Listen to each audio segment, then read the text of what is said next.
What's up, everybody? If you're here for the live stream, so here's the game plan for this recording. I have a couple things I'm going to do. I'm going to be cutting up segments, adding some graphics and all that stuff for these things, but I'm going to be going through my weekly start and sit for each position. And what I do is I do each position by game. So I'll run through all the games, for quarterbacks. Then I'll give you some waiver streams. I know it's late in the week for your long-term waiver plays, but if you're looking for kind of a stream player off the bench or daily fantasy sleeper, I'll add those at the end. Then I'll go to running backs, wide receivers, and tight ends as well. And what I'll be doing is, I'm recording this as raw footage. I'm going to be cutting this up and posting them later today as individual position grouping videos. So yeah, waiver wire, kind of late week stream plays, daily fantasy sleepers. We're going to be focusing on that stuff now. Now that the intense the waiver wire cycle is done. Then after that, I'm going to record the first two segments that I call the game plan. These are deep dives into two NFL games. Again, I'm using this as raw footage. I'll be cutting up graphics and everything and posting them again later this afternoon as well. The games that I'm going to be keying in on because I want to give some insight into these games are the Tennessee Titans versus the Minnesota Vikings, which is a lot more interesting analytically than you'd expect. And then the Washington football team versus the Cleveland Browns this week, which I think is a fascinating tactical battle between, a tough defensive line and a really tough offensive line in Cleveland. So we'll see how it goes. But let me just get through. Like I said, I'm going to be going position by position group here. And I'm going to start with quarterback. So let me pull my screen up and we'll just start, like I said, game by game with the quarterbacks. I'm just going to be plowing through and recording stuff. So if you have any questions in the live stream, just go ahead and ask them. Once I finish kind of my segment record, I'll go back and I'll answer the questions, in between the different position groupings here. So here we go. Fantasy football, quarterbacks, starts, sits, and waiver plays. We're talking streams. We're talking late week waiver plays here. I'm going to go game by game, talking, position by position. Make sure you check out the running backs, wide receivers, and tight end segments. Also, please, if you're joining this network for the first time, please like, please comment, please subscribe. All that stuff helps quite a lot. So I'm going to be running through my starts and sits for the quarterbacks. Game by game, here we go. Thursday night football, Miami Dolphins versus Jacksonville Jaguars. Ryan Fitzpatrick, I have a sit grade. I have maybe one touchdown pass for Mr. Fitzpatrick. I think he can do a lot better. I know Fitzpatrick, I think he was a top 10 quarterback last week. I know he has value week to week, but for me, this week is not the week to start him. Jacksonville, though, I think we're getting pretty close to Gardner Minshew starting every week. I've been saying this, but if you're new to the network, this will be new to you. But Gardner Minshew, look, I know he's a 6th-round pick. A lot of people think he's just a mustache and a lot of public relations and PR and all that stuff. He's a legit quarterback. He uses his legs more than you think he does. He has now a wider arsenal of weapons. I love the addition of Tyler Eifert to this team. James Robinson runs like a beast. I love him. Laviska Shenault is a Swiss Army knife for there. You can run, you can pass. And then not only that, but you have DJ Chark, who Gardner Minshew throws, loves, has great chemistry with and everything. So Gardner Minshew for me is a start. I actually, my pick engine, my computer analytics actually say Gardner Minshew could be the 4th ranked quarterback this week. I have a multiple touchdown grade on him. I love the offensive system. It's great for quarterbacks. It has always produced starting quarterbacks. So Gardner Minshew, I would definitely, by the way, pull him off of waivers because he's still available in a lot of leagues. Okay, Chicago versus Atlanta. Mitchell Trubisky this week is a start for me. He's playing an Atlanta defense that is struggling. He also uses his legs. That's big in fantasy football. It's big in daily fantasy. He actually might be, along with Gardner Minshew, my favorite daily fantasy sleeper of the week. He is available for everybody off of waivers right now. If you're hurting at quarterback, which most of you aren't, I recognize that. At this stage in the season, the quarterbacks, knock on wood, are still healthy. But Mitchell Trubisky is a guy that could have season-long value. I know it's crazy to say, but if you're in a super flex league, he might be out on waivers for you, which is kind of nuts. But, he's somebody you should probably be taking a flyer on at this point. He's a buy low candidate, and, he could help you out quite a bit. Now, Atlanta, Matt Ryan, at this point, he's kind of on the verge of being a weekly start, especially when you have Julio Jones and Calvin Ridley to throw to, not to mention Russell Gage and Hayden Hurst. But I don't love the matchup for Atlanta this week. If you have Matt Ryan and you kind of go between two quarterbacks, this might be the week for you. Mitchell Trubisky, I actually have outscoring Matt Ryan based on rushing yardage. And let's remember the Chicago Bears defense. This isn't 2019 where everybody was high on him and they didn't meet the hype. This is 2020. They're better this year than they were last year. It's an interesting matchup. I wanted to kind of delve into this analytically. I didn't get a chance to this week. But Chicago's defense is good. That's the moral of the story here. I have Matt Ryan. I mean, he's a mid-grade starter. I have him ranked as the 14th quarterback in terms of computer projections. He'll get 2 touchdown passes. I think you can lock that in every week. But I don't think this is the week where we're going to see about 40 points from Atlanta. But it's a good test for Chicago's defense, and we'll get some more answers after this. Cincinnati versus Philadelphia. Philadelphia's defense is reeling right now. They're pretty solid still against the run, at least in terms of yards per carry average. But the passing defense just isn't there yet. They let the Washington football team come back on them. We saw what happened with the Rams last week and Tyler Higbee. They're vulnerable in a few spots. Cincinnati, Joe Burrow in his second NFL start had 61 passing attempts, which I think is a little ridiculous. But what do we know about Zach Taylor at this point? Yes, he has Joe Mixon, but he'll generally gravitate towards the pass if he has that opportunity. I don't think that 61 yards was a fluke. 61 passing attempts was a fluke for Joe Burrow. I do think he will get better and better, and he's better with his legs than you would think he'd be as well. He's still acclimating to the NFL game. And what do? You scramble around, and he's good enough to scramble, especially when you have all the receivers going downfield. AJ Green, Tyler Boyd, Higgins, Ross. Anybody who's in there is going downfield. Burrow has a lot of room to run. So I like him. I don't love him this week. I think he's a bottom grade starter. I think I have him ranked as 12th. I think he'll get 2 touchdown passes this week, or maybe a touchdown pass and a run or something like that. He'll find the end zone. You might be able to do better off of waivers like a Gardner Minshew I actually have as a higher projection. But Joe Burrow long-term, if he's available on the waivers, you need to snap him up, especially with this arsenal of receivers he has. Now, Philadelphia, Carson Wentz. The Philadelphia Eagles offense, they are dying for some help on the outside. I saw last week the Rams, basically their game plan was to take away Goddard, take their chances with Ertz. Now, is that going to be the case every week? I think that the defenses will basically focus on the tight ends. That's what this offense is. Miles Sanders is going to have to start churning up yardage on the ground. And I actually, I hate to say it, but Philadelphia needs Alshon Jeffrey back, so they have somebody in the possession on the outside so that the middle of the field opens back up. I'm a believer in Carson Wentz. I'm a believer that the Eagles will be a factor, but I want to see it on the field. I'm not going to keep betting on them in fantasy until they start proving results. So I'm going to stay away from them this week. Houston versus Pittsburgh. Deshaun Watson, for me, every week is your starter. You probably drafted him in the 5th round or earlier if you have him. So I recognize you'll play him. Pittsburgh, Ben Roethlisberger, I think he's going to beat my low projection. Now, they're not as sharp. The Pittsburgh Steelers offense, they're not as sharp as they will be by the end of the year. I'm a big buyer on Roethlisberger. If he's available on waivers, he shouldn't be, but if he is, you should snap him up. He's got Deontay Johnson. He's got Juju Smith-Schuster. He's got James Washington. He's got Chase Claypool, and he's got James Conner out of the backfield. They're just going to be really good all year long. Even when they're rusty, Ben Roethlisberger has value. So I think you can start him if you want to. I only have him in terms of computer projections getting into the end zone, throwing 2 touchdown passes, which is this particular week, not that great, nothing to write home about. But again, I think he's going to outperform this projection. Los Angeles Rams versus the Buffalo Bills. Jared Goff, I think, has a tough week. We know the Buffalo Bills defense is strong. They didn't play, in my opinion, up to their standard against the Miami Dolphins. But this is not the week for me to bet on Goff. I just think it's going to be a little bit of a lower scoring game. Josh Allen, though, based on his ability to run, and he's throwing dimes deep down the field. Buffalo is going to give the Rams their defense's toughest test of the season thus far offensively. They are a legit offense. Josh Allen is a legit top 10 quarterback. I have Josh Allen ranked as the number 7 quarterback this week, getting 2 touchdowns for sure, possibly 2 rushing touchdowns as well. So that gives him a boost, as everybody knows. Jared Goff, like I said, he's a sit. Maybe 1 touchdown pass this week is my projection. So I focus on the running game for the Rams, not the passing game.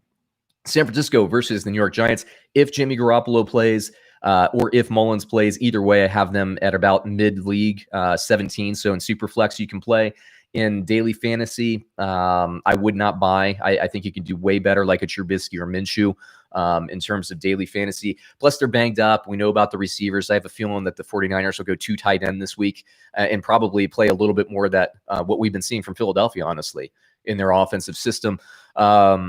When Deebo Samuel comes back, it'll add another dimension. I don't like that Mostert's not going to play. Coleman's out. McKinnon, I do like. We'll talk about him in the running back segment. And then maybe Jeff Wilson as well. I like him. But Yeah, quarterback, I'm staying away in San Francisco until things settle down, but they will. San Francisco's a good team. New York Giants, we'll see what happens there. I mean, the loss of Saquon Barkley kind of deflated the offense. I am a believer in the Daniel Jones to Darius Slayton combination. Are they going to go spread? I have a feeling that while Devontae Freeman kind of works his way into action, I think it'll be more of a running back split. Again, we'll talk about that with the running back segment. But while that's happening, I feel like Garrett is going to have to rely on Daniel Jones. I think he's going to have to rely on him to basically run a spread offense. So I actually think the receiving game and the passing game, the numbers improve. I have Daniel Jones projected as a 60, which is the 16, which is the 25th ranked projection for me at quarterback. But again, by necessity, I think he's going to outperform that. So maybe a daily fantasy sleeper, but I wouldn't do much else. Washington versus Cleveland. Dwayne Haskins, I'm sorry, I'm a sit every week on him. I'm looking at the value he gives fantasy owners is what he's going to do. He's going to isolate Terry McLaurin and Logan Thomas all season. Although this week we have an analytic matchup with Steven Sims, who's questionable if he plays. He could find the end zone. Cleveland, Baker Mayfield. I think this is going to be Cleveland running against Washington's offensive line and a lot of deep shots to Odell Beckham. I think that's the recipe for success for Cleveland this week. Baker Mayfield, I have ranked as the 13th top quarterback. So if you're in Superflex, I say start him. You can do better elsewhere if you're looking for somebody off the bench or off of waivers. Carolina versus the Chargers. Bridgewater, I didn't like what I saw from him. Now the injury to Christian McCaffrey, same kind of thing like I was saying with Daniel Jones, should get an uptick. He still has Robbie Anderson and DJ Moore to throw to. Is this the game where he starts to throw touchdown passes? Frankly, it should be. But again, I'm kind of a wait and see on that. I want to see him prove it on the field. The Chargers, Herbert's getting his second start. I think Herbert, I don't have a great projection. His computer projection is ranked 31st in the league, which is awful, but he is the real deal. I was very impressed with what he did. I think if he had had a full week of practice prior to Kansas City, I think that the Chargers would have won that game. Having this full week, Keenan Allen has new life. Austin Eckler out of the backfield has new life.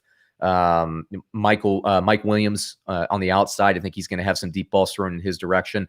I like Herbert in daily fantasy. I'm not going to play him in my fantasy league. Daily fantasy, I like him. Snap him up off of waivers if you can, because I think he's going to be really good. The problem is there's a little bit of murkiness there with Tyrod Taylor. Is he going to be the starter? We'll see. New York Jets versus Indianapolis Colts. Sorry, Darnold's a perpetual sit for me. I'm not playing him in any format. I don't care. Indianapolis, Phillip Rivers, he's moving the ball, but he's turning the ball over. Because of those turnovers, I have him as a mid-grade. I mean, he's going to get passing yardage. The injury to Paris Campbell doesn't help, but I think T.Y. Hilton has a nice game. I think Zach Pascal will be fine. But again, you can do better off of waivers this week. Superflex, you can give him a start, but he's nothing to write home about this week. Dallas versus Seattle. Look, I love both of these teams as offenses. Seattle's secondary is pretty good, but I do think Dak Prescott will be able to run the ball, push the ball and get points because of his ability to run. I have Dak Prescott projected as the top overall quarterback this week, which is nuts. He has a 4 touchdown grade against the Seattle Seahawks. In reality, I think he's probably going to play a little bit lower. My computers like him a lot more than I do, but he's a definite start. That's what I'm saying. Take that away. Russell Wilson, meanwhile, I have him projected as the 5th ranked quarterback, also with a 4 touchdown designation for him. So I think he's worth the daily fantasy play. Honestly, I mean, through 2 games, he's on pace for 72 touchdown passes. So he's doing okay. Detroit versus Arizona. Matthew Stafford. I don't love the matchup, but that changes if Golladay plays, who's questionable at this point. If Golladay plays, then suddenly you have Marvin Jones and Golladay on the outside. Swift, I love out of the backfield as kind of a third down back. You still have Amendola, you still have Hawkinson. I like his weapons actually this week if Golladay plays, so I think he'll exceed that projection and is a good daily fantasy play. Arizona, Kyler Murray, perpetual start. I have Kyler Murray with 3 touchdowns, but a lot of rushing yardage against Detroit. So I have him as a start grade. Absolutely. I mean, come on. You got to start him. He's playing some really good football. He's ranked 3rd overall in terms of quarterbacks for me this week. Tampa Bay, Tom Brady. Denver, Jeff Driscoll. Driscoll is a sit. The Bucs defense is a lot better than they were last year. The addition of Winfield Jr. to their secondary has made a huge difference. Driscoll, I don't think takes you away too much from what Drew Lock can produce on the field, just given where they are in their career. And Driscoll will run a little bit more than you think he would. But, losing Cortland Sutton, I hate that for the Denver Broncos. Tampa Bay, Tom Brady, I have him as a mid-grade starter, but I think this is the week that he starts to string it together. Frankly, there were too many drops last week. Brady was throwing the ball really well. LaShawn McCoy in the end zone, inexcusable drop, my goodness. But, I think Godwin will be back this week. Then you have Evans. He's throwing the ball better. And I think Tampa Bay's running the ball better. I don't know what's going to happen with Ronald Jones and Fournette, but either way, I think this running game will be able to support the passing game. So I actually am bullish on Tom Brady, even though my computer projections don't love him. 2 games left here, Green Bay Packers versus New Orleans Saints. I'm a start on Aaron Rodgers. I think the Saints will do well against Aaron Jones to slow him down. The Saints' run defense is good. You saw it actually against the Las Vegas Raiders last week. Jacobs, even though he was running strong in the fourth quarter, he only got like 3.3 yards per carry. It's going to be tough for Green Bay to find room. They will stick with that run, but the benefit for Green Bay and that the matchups are going to be in the secondary. New Orleans has talent back there. I know Devontae Adams is banged up with that hamstring, but I believe that Aaron Rodgers will be a start this week, and I think he'll get 3 touchdown passes. New Orleans, Drew Brees did not play well last week. The offense is inefficient. The penalty yardage, New Orleans is awful, which means they're completely undisciplined. They're just not crisp, but it's New Orleans. They're going to be back at some point. I like Brees a lot more if Thomas can play. We'll see what happens as the week goes on. But I have him as a mid-grade starting designation. So, I think he can do better. Patrick Mahomes, I don't have as a great projection. That's really because my computers are really respecting Baltimore's defense. That said, it's Patrick freaking Mahomes. Start him, okay? I only have him throwing for 2 touchdowns this week, which is a lot against Baltimore's defense, in my opinion. But, Kansas City was flat. The Chargers did good. I think this offense is going to come out really focused and ready to go. Plus, they're playing the Baltimore Ravens. This is a huge matchup. Lamar Jackson, I do have as a nice start, regardless analytically. And of course, you start Lamar Jackson every week anyway. I have him getting into the ends or throwing 2 touchdown passes, but also getting a healthy amount of rushing yardage. Now, people off the waivers, if you're looking for a waiver wire start, if you're really struggling at quarterback and you're worried, there are 2 quarterbacks that I think can help you season long. Analytically, before the season, my computer projections had these guys in about the 10 to 12 range season long. We're seeing it on the field already. Ryan Tannehill, Gardner Minshew, they should be rostered in every league, in every format. If they're available for you, pick them up. I love their projections, season long, but I love their projections this week as well. And in daily fantasy, if you can still get these guys at a bargain, I think they're worth it. Now, in terms of just this week plays, maybe not necessarily season long like the first 2, Mitch Trubisky and Joe Burrow, I have as nice grades for both of these guys.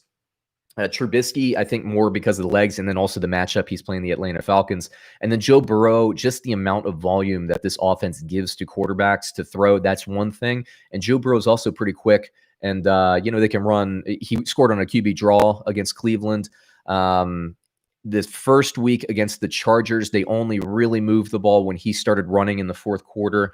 I think that was coinciding with the Chargers playing a little bit of prevent as well, or at least loosening up their coverages. But either way, Burrow is growing as a quarterback, and he has weapons. So I do like him season long, but in this particular week, if you're looking for a stream play and you strike out on Tannehill and Minshew, Burrow is a good one for me this week. So that wraps it up for the quarterbacks. Like I said, please like, comment, subscribe. We're going to be moving it over to running backs, wide receivers, and tight ends. So keep an eye out for those videos as well, and we'll catch you next time.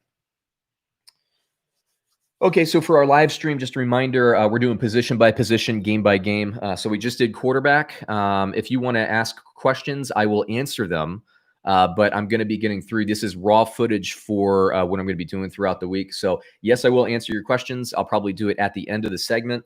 I'm going to be running through each game. I'm going to be running through waiver wire plays and all that stuff. So we'll go with the running back segment. Let me just take a sip of water. We'll do that right now. Fantasy football week 3 starts, sits, waiver plays for the running back position. I go game by game, giving you the projections to start, sits. Sometimes I give you, hey, Brian, DJ Chark or Slayton, full PPR. Let me pull up the computer. I think Chark, assuming I saw he had an injury designation. Let me look here. Chark, I have getting a, where are you? My bad. An 18.75, which means yardage and touchdown. That's a 1 touchdown.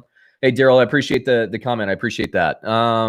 We're doing a ton of content today, so as long as you can stick with the live stream, you're going to see a new segment here. Let me look for you, Bryant, on Slayton. Where are you, Giants? Slayton I have as a 17.39. So that's a kind of a coin flip for me. DJ Chark, Thursday Night Football is he's questionable. So that concerns me a little bit. But at the same time, I have some concerns about what this offense is going to look like without Saquon. Devontae Freeman, I love the signing, but it's going to take him like a week or two. I feel like he's only going to be playing like 40% of the snaps or something like that because he's going to be coming off. His body isn't NFL ready. It's going to be cold. So that means to me, I feel like Daniel Jones is going to be chucking the ball more down the field. If I have to pick one, I'm going to take DJ Chark because I like him. But just pay attention tonight. Make sure he's active. That's important. So an hour before game time, just check NFL.com/inactives. You go on, your ESPN or your Roto World or whoever you use, and just make sure that he's feeling good. Because if he's not feeling good, it's such a toss up for me that I'd be okay doing Slayton.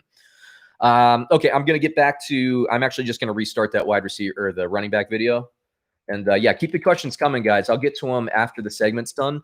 I'm happy to answer any questions you have, and I do have my computer projections up, so I can kind of get more granular with everybody today as well. All right, take two.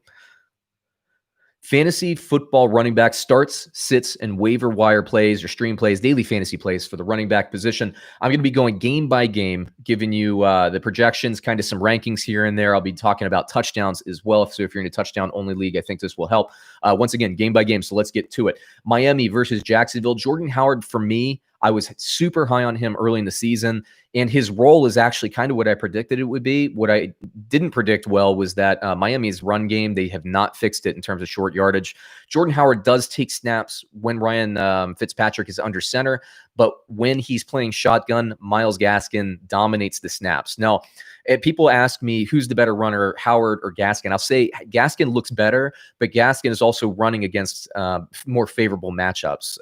Gaskin is the guy for me to have in the Miami Dolphins backfield. So if he's available for you on waivers, snap him up. I have Gaskin as a 18.35 in DraftKings, which means he's going to get some receptions. He's going to get some yardage, could find the end zone as well. He's a start grade for me, Myles Gaskin. Jordan Howard, while Miami's offensive line can't handle kind of goal line situations, Jordan Howard's not going to have a high yards per carry, but if you're in a touchdown-only league, he does have that role.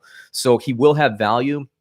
The problem is I think his value is going to be like next year. And when Tua ends up taking over, if it does indeed happen this season, he's going to be running a lot of shotgun. That, to me, means the safest bet for running back in Miami is Myles Gaskin, and I also agreed this week as well. Jacksonville, James Robinson runs so hard. He's so talented. He's a start for me every week. I don't know that he gets in the end zone, but he'll get you enough yardage to make it through. And then I'm not a start on Thompson or Howard. Chicago versus Atlanta. David Montgomery is a start for me this week. Tariq Cohen, he's not being used as much in this offense this season. I don't like it. I think Chicago needs to use him. I think that helps Mitch Trubisky, puts Trubisky in better positions to succeed in this offense. Either way, David Montgomery this week for me will churn up yardage, could find the end zone. Atlanta, Todd Gurley. I don't love this offense for running backs, but I think he gets you enough yardage this week to get in there. I know Chicago's a tough defense. I've been saying it all week, but I think Chicago tries to ratchet down the passing yardage for Atlanta, which gives Todd Gurley more holes. This is roulette, though, maybe even Russian roulette, because Dirk Cutter will move away from the run and warp speed. So we'll see what happens there. But like I said, if you have him, Todd Gurley for me is a bottom grade flex. Maybe gets a touchdown, maybe gets you some yardage, but you could probably honestly do better in wide receiver if you're looking for a bottom grade flex. And neither Cohen, or Hill are starts for me there. Cincinnati versus Philadelphia. Joe Mixon for me is in prove it mode. Here's my concern with Cincinnati. Look, it's not that Joe Mixon can't run, because I honestly think he's the most talented skill player on that whole roster. But Zach Taylor, what did he do last season when he had Andy Dalton and whoever the guy was? I can't even remember that backup quarterback that they ended up starting for a few games there. Early in the season, all Taylor did was throw the ball. And I'm talking, he threw the ball in like Dirk Cutter-like proportions. I don't like that. When you go out of balance as an offense, when you start one-dimensional against NFL defenses, these defensive coordinators, they make a lot of money because they're pretty smart. I don't like it. I don't like the offensive system. I'm on record. I said the same thing about Freddie Kitchens last year. The same exact thing. Give the ball to Chubb was what I was screaming last year. I'm screaming this year for Cincinnati. Give the ball to Mixon. It helps the entire offense. Zach Taylor doesn't want to do that, apparently, okay? That game was close enough that they could have finished with Mixon. And by the way, you have 61 passing attempts for Joe Burrow. How many went to Mixon? Like 4? Give me a break. It's pathetic. I'm sorry, Cincinnati fans. I like Cincinnati. I do root for them. I want Cincinnati to be good. So that's why I'm a little bit more effusive in my annoyance of Zach Taylor. But I just don't like it. Joe Mixon, all the talent in the world, they're not giving him the ball, driving me crazy, making my hair fall out. That's where I wear a hat. Joe Mixon, for me, prove it. I'm sorry. And I'm worried. I'm worried about Joe Mixon. Philadelphia, Miles Sanders. I have him as a start and Boston Scott as a start as well. I think Sanders helps Scott. Scott gets enough catches and yardage this week, and Philadelphia is hurting on the outside. So I think there's going to be a lot of screen passes, possibly a screen touchdown. Boston Scott might be my favorite daily fantasy sleeper there this week. Miles Sanders, yardage, catches. He's a factor everywhere. Philadelphia is better with him on the field. Miles Sanders is a start. Keith, I'll get to your question just a bit once I'm done through these games here. Tying back up to that point, I know Cincinnati fans will say, Mixon will look to the back half of last season. I know. I remember that. And I remember saying, well, it's about time, Zach Taylor. So do it now. Come on. Burrow, I love Burrow. He's going to be amazing as a quarterback. I mean, buy all his rookie cards, invest in him any way you can, get him in your dynasty leagues, but you got to run the ball more. Balance on offense, guys. Let's see. Houston versus Pittsburgh. David Johnson. I don't have a great projection on him, but I actually am starting him this week because Will Fuller is out. I think they need to use the screen game more. So while my computer projection is low, I do have a start grade. Personally, this is gut. This is my gut. I have him as a start grade because I think Watson's going to have to spread the ball around like crazy. That includes tight ends. That includes to Brandon Cooks and Randall Cobb. And David Johnson had a tough matchup against Baltimore last week. I think he looks more like he did against Kansas City in week 1 against Pittsburgh. As for Pittsburgh, James Conner is a definite start. I have him ranked as the 11th best running back this week, and I have him at an 18, which means he has a touchdown, the 1 touchdown grade for me this week. Las Vegas versus New England. Josh Jacobs, I think he's a good bet to do to be able to reproduce what Seattle did in the running game last week. New England's what New England does, right? They're going to try to lock down Darren Waller, probably match up Stephon Gilmore on him. That's my guess anyway, and do their best to bracket coverage on Henry Ruggs, and then just try to stack the box with 7 and 8 as much as they can. But Vegas, I've watched them. I watched them a lot last year. I bet on them quite a bit because they're always underrated. I'm betting that Josh Jacobs finds the end zone this week. Even though I really respect New England, I know how good their defense, I know how well coached they are. I know that they're going to be keen to stop the run. I'm a believer in this Raiders team, and they stick to it. So even if Jacobs has like a 3.3 yards per carry average like he did against New Orleans, he's still going to be a factor in this game. New England, Sony Michel is a no. And then James White, if he plays at this point, is also a no. I'm really curious to see what happens when Damian Harris comes back. I think he's eligible to return next week. This might be the week to pick him up and stash him, especially if you have an injured reserve slot. Just pick him up and put him on that injured reserve for a list. You'd rather have him now than later. Let's see here. Los Angeles Rams, Malcolm Brown is a questionable, so we'll see. By the way, Rams versus Bills. Brown is questionable. We'll see. Darrell Henderson has moved ahead of Cam Akers on the depth chart as of yesterday. I know this thing always kind of rotates, but Darrell Henderson looked good last week. So actually, although they're playing Buffalo, although the computers don't love the Rams and their running attack, and by the way, they didn't love Goff either, I do think the Rams will stick with the run. I do think that there will be some touchdown opportunities. So bottom grade flex, yes, I would not invest in them daily fantasy. A little bit too risky for me. I'd rather invest in Boston Scott, who my computers love. Now, Buffalo, Devin Singletary, I have this as start grade. I have him ranked as the 15th running back. I know we haven't seen much from him. When he's gotten carries, he's looked good. They really haven't used him in the screen game. Frankly, Buffalo hasn't had to. They've been pushing the ball downfield with success. I think the Rams will do a little bit better against Buffalo with their downfield passing. So I think this is the week that Buffalo works the short yardage, the flats in the middle of the field. We'll see. We'll see if I'm right about that. And that's more gut than anything else. But my computers do like Devin Singletary for some screen passes, possibly a touchdown as well. Let's see here. Tennessee. No, I'm sorry, I skipped. San Francisco versus the Giants. McKinnon is a slam dunk start, top 5 running back for me this week. Jeff Wilson is somebody that's interesting to me in daily fantasy. He could be a daily fantasy sleeper. The San Francisco team does like to rotate their running backs. McKinnon will get the lion's share of carries, don't get me wrong. But with with Mostert, with Coleman out, Jeff Wilson, he has looked good in the past. He has been kind of a short yardage specialist in the past. Daily fantasy sleeper. And if you're really hurting, you're really struggling at running back, you can pick him up and plug him and play him. Analytics don't love the plug and play method, but I've seen Wilson Jr. in the past, and I think he's going to be good. Plus, if McKinnon goes down with an ankle or something like that, it's been happening everywhere in the league. Then you have that Wilson maybe in the second half backfield all to himself. That'd be good. New York Giants, Devonta Freeman, Dion Lewis. I actually have Freeman as a start this week, but beware, he's not going to play a full game. This isn't Madden. You can't turn injuries off. I mean, he's coming in. His body isn't in NFL shape. He doesn't really know the system that well. His skill set matches Saquon Barkley, but it's going to take a little bit of time for this to meld. We're seeing the same thing with Fournette and Tampa Bay. It's going to take some time for him to really strengthen his hold, in my opinion, on this running back situation. But he should be rostered in every league. He will be good as we move forward. And Dion Lewis, I have as a sit. He was not effective when he went into action. Devonta Freeman, he'll get some passes right off the bat. So I think you can play him. Again, daily fantasy, I'm not sure what his budget is, but it's probably pretty low because they set those budgets early. So he should be in everybody's daily fantasy roster, in my opinion. Washington, I'm sorry, I skipped again. Tennessee versus Minnesota. Derrick Henry, start. Darrington Evans, no. I had a dream, by the way. Derrick Henry blew out his Achilles. I hope that doesn't happen. My dreams never come true anyway.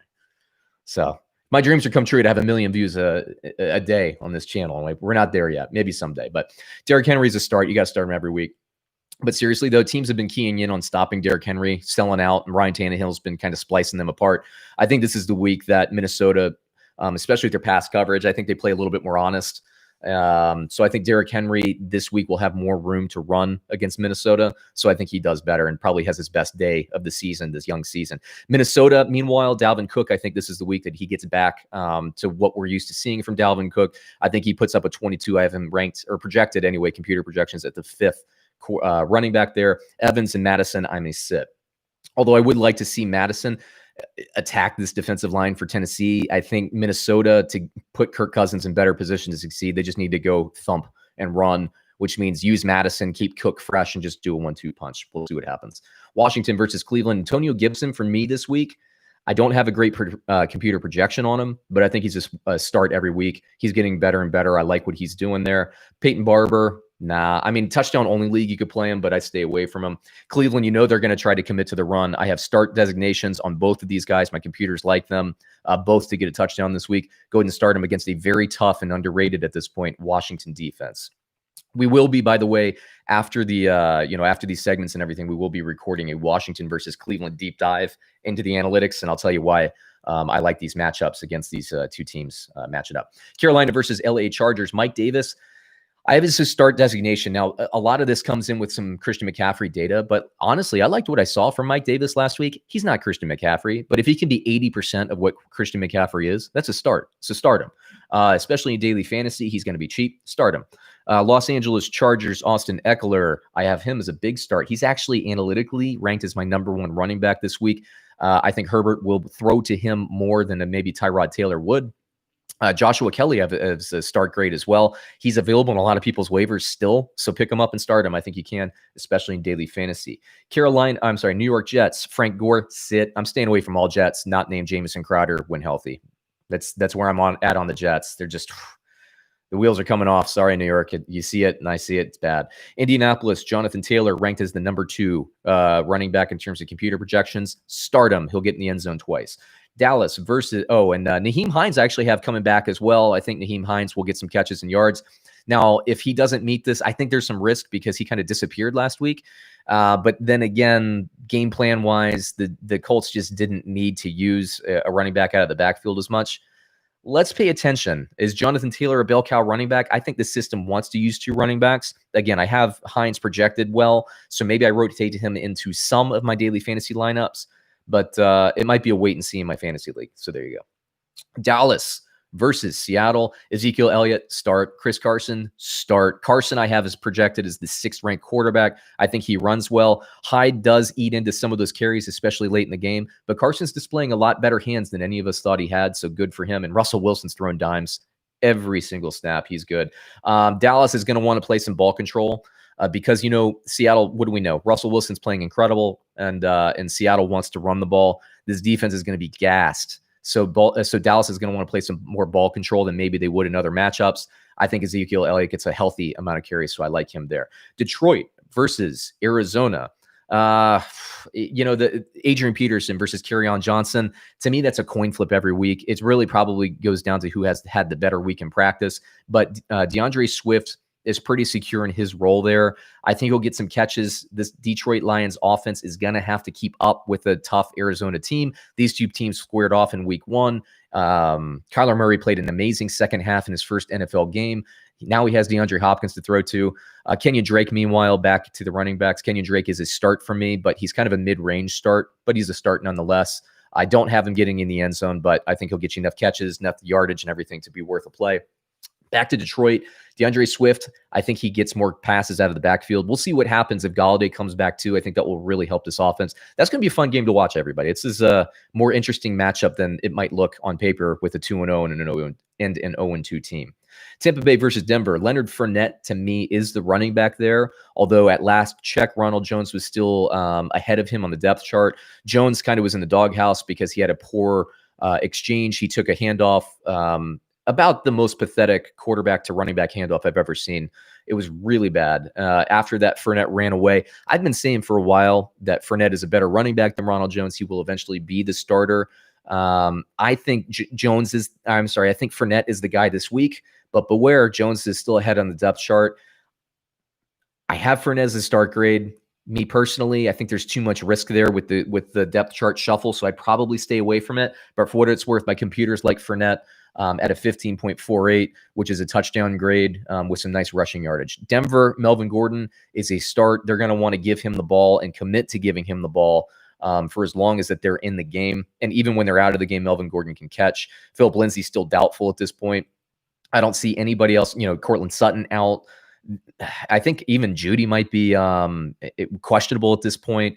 They're going to need Melvin Gordon. They're going to have to run the offense through him as much as they can. So based on that volume alone, I have him as a start. Green Bay versus New Orleans. Look, New Orleans, I've been saying it all year. They hold running backs to low yardage, low yards per carry, but it's Aaron Jones. Green Bay, he could have had 3 touchdowns in week 1. I think he did have 3 touchdowns in week 2. Green Bay commits to Aaron Jones, especially on the goal line. You got to start him every week. If you put him on the bench because they're playing a tough Saints defense, then what are you really doing? I always say you draft in those first 3 rounds, you draft those players to be stars. Unless proven otherwise, like we're seeing with Joe Mixon right now in Cincinnati, you got to start him against tough teams. That's what you draft him to do, is play well against the tough teams. New Orleans, Alvin Kamara, you got to play him every week, especially if Michael Thomas is out. They need him in the passing game to keep things moving, but I have him as a start grade. Latavius Murray might get into the end zone as well. I don't start him, but maybe in touchdown-only leagues, maybe in daily fantasy, you need a kind of a cheaper running back. He might be a guy in there, but again, I think he can do better elsewhere. Last game of the week here, Kansas City versus Baltimore. You got Clyde Edwards-Helaire. I do not like the matchup for 2 reasons. 1, Baltimore's really good. They're tough against the run. He's not going to have a lot of room to run. 2, we saw it last week. I mean, we saw it on tape. We saw it with our own eyes in week 1. In goal line situations, he was kind of bounced backwards a couple of times, like literally bounced backwards. It was almost butt fumble category with Mark Sanchez from back in the day. But seriously, Edwards-Helaire, he's a really good running back, but he's not getting that push in short yardage situations. So I think we saw Darwin Thompson. I don't know if Darrell Williams will be fulfilling that role this week or what. But what we're going to see from Edwards-Helaire is when he has space, he's going to be good. You drafted him early, you're probably going to play him. What did I just say? If you drafted him to be a star, you play him even in a tough defensive matchup. I'm just saying, computer projections, I don't have him as a great grade. I would personally play him, but I would not buy him in daily fantasy. I don't like the matchup. Baltimore, Mark Ingram, I have as a start. J.K. Dobbins is interesting to me, but Gus Edwards kind of got more of the snap share, at least more of the carry total last week. So watch that evolve. J.K. Dobbins to me is still the best pure running back on that roster with respect to Mark Ingram. At some point, Dobbins, I think, will wrestle that job away, but Mark Ingram, man, he's going to make that hard. In reality, I see this being more like what we saw in New Orleans with Mark Ingram and Alvin Kamara. I think this will be a kind of a 2-back system at some point, but it's taken some time for Dobbins to break through because Gus Edwards is perpetually underestimated. And at some point, I think this offseason, he's going to be a free agent. He's going to land somewhere. He could be a starter. So if you're in a dynasty league, maybe buy low on him. If you have a deeper league, and stash him, especially towards the end of the season. He's really good. Look at his career statistics. I mean, he's really good. That takes me through the game by game. Let me give you some daily fantasy streams and some late week waiver wire pickups if you're in a really tough position. If you missed on the McKinnon sweepstakes, he is my number 1 waiver wire running back, but he's probably gone by now. He's at a 20. So that's, I mean, he's a very good projection. But if you want to find guys like Mike Davis, I'm sure he's already taken, but he'd be a great daily fantasy play. I think, like I said, I think he gets you about 80% of what a Christian McCaffrey maybe would get you. And he displayed better hands than I thought he had last week when McCaffrey was hurt. So there you go. Joshua Kelly is still available on a lot of people's waivers wires. You could pick him up and play him, especially this week. I like the matchup. Myles Gaskin, we talked about at the top of the episode. You could scoop him and play him. I think he is the better running back to have because he's more of the shotgun running back. Whether it's Fitzpatrick or Tua back there taking snaps, Miami's going to be playing a lot of shotgun. They are getting no push when they're taking snaps from under the center. Jordan Howard has more value in touchdown-only leagues, standard leagues. I think Gaskin is your guy if you had playing any PPR format or playing daily fantasy. Lastly here, Boston Scott. I love Miles Sanders. Philly's struggling on the outside. I have a computer projection for him to get a screen pass touchdown this week against really playing Cincinnati. So Boston Scott and Miles Sanders, by the way, but of course Miles Sanders is rostered. Boston Scott, somebody you could probably pick up, plug and play this week. And he's another daily fantasy sleeper type back, probably until Philadelphia finds some answer on the outside with the receivers. So there you go. There's a full week. On the live stream, I have some questions. Let's see here. Keith, defense, New Orleans or Denver? Top defense on free agency is Cleveland, Eagles, and Jags. Cleveland's interesting because Washington's offense is bad, but Washington has been taking care of the football, which is interesting.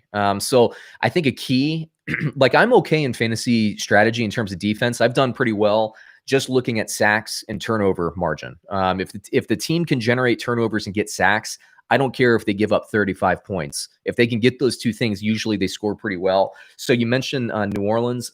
Like I said before with the running back, I think they're going to limit Aaron Jones. I think this is going to be more of a passing yardage type day, although I would still start Aaron Jones. I'm okay with New Orleans giving up points to Green Bay because I think they will, but I like the secondary and I like the defensive line. The only thing is Aaron Rodgers doesn't often throw interceptions, right?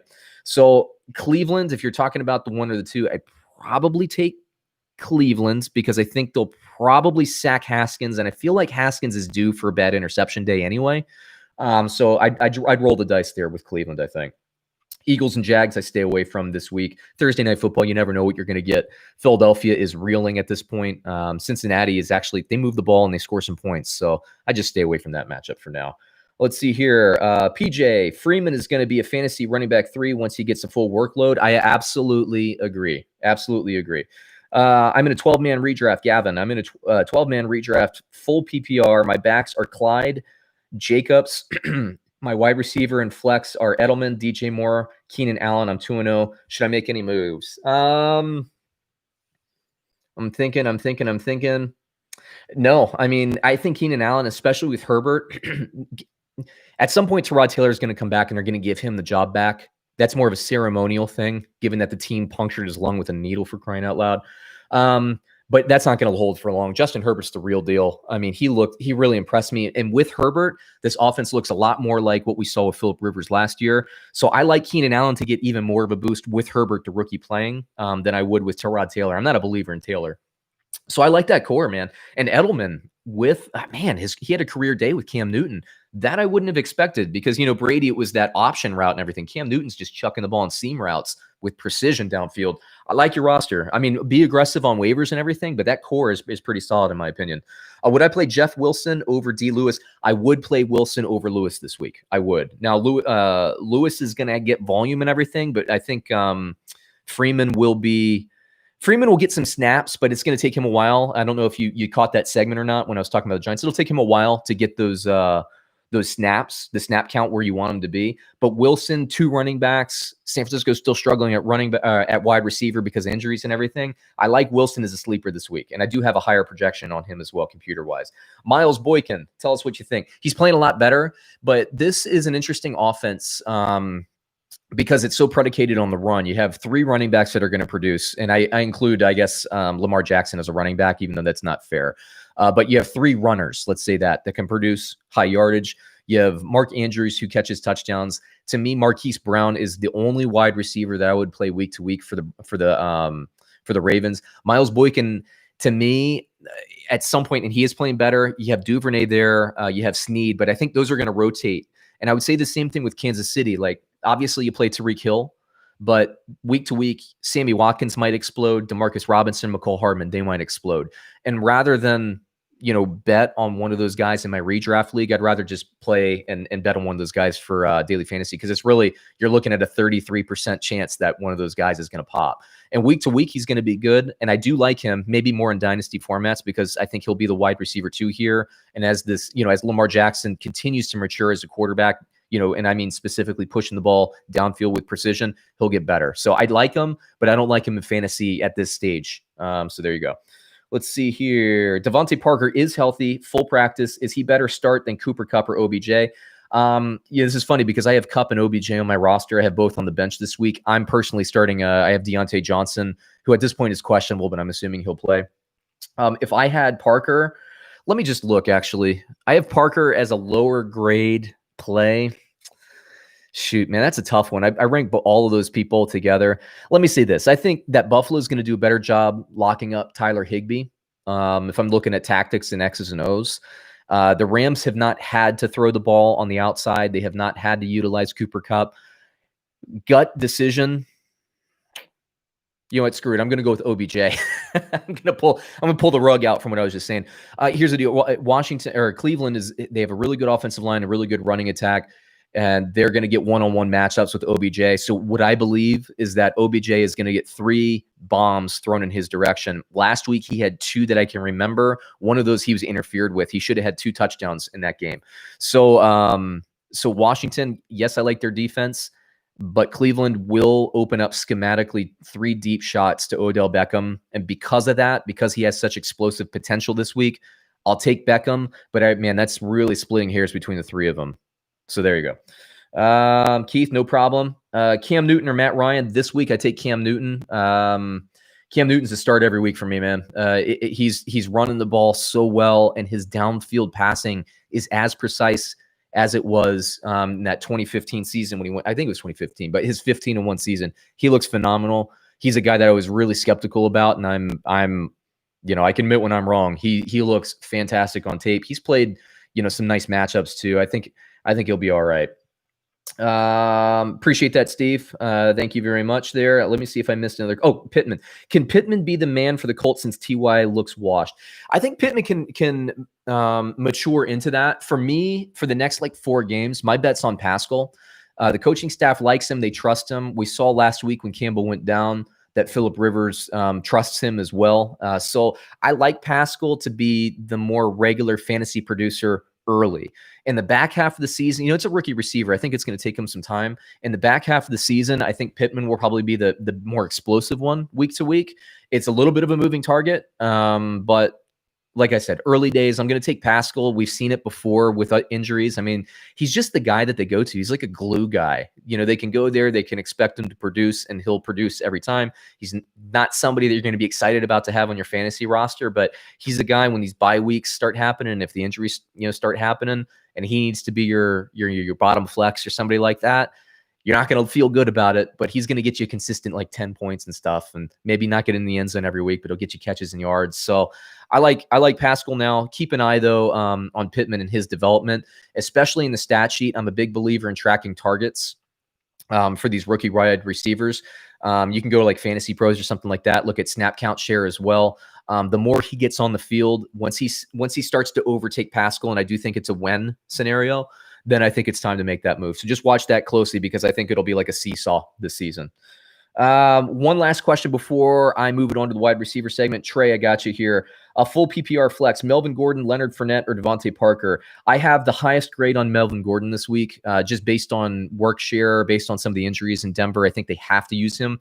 I have an okay grade on Leonard Fournette, but I mentioned before in that Tampa Bay portion that Fournette, Ronald Jones actually is still ahead of him on the depth chart, according to ESPN, as of this morning before I recorded. So, Fournette will be the longer-term play I like, but this week I like Melvin Gordon. All right, so that ties it up for the running back segment. Now, for our live stream, I am going to be moving to wide receiver and doing the same thing I just did. I'm going to be breaking down game by game. I'm going to be giving you some waiver wire plays, some stream plays, that guys that'll still be on your roster.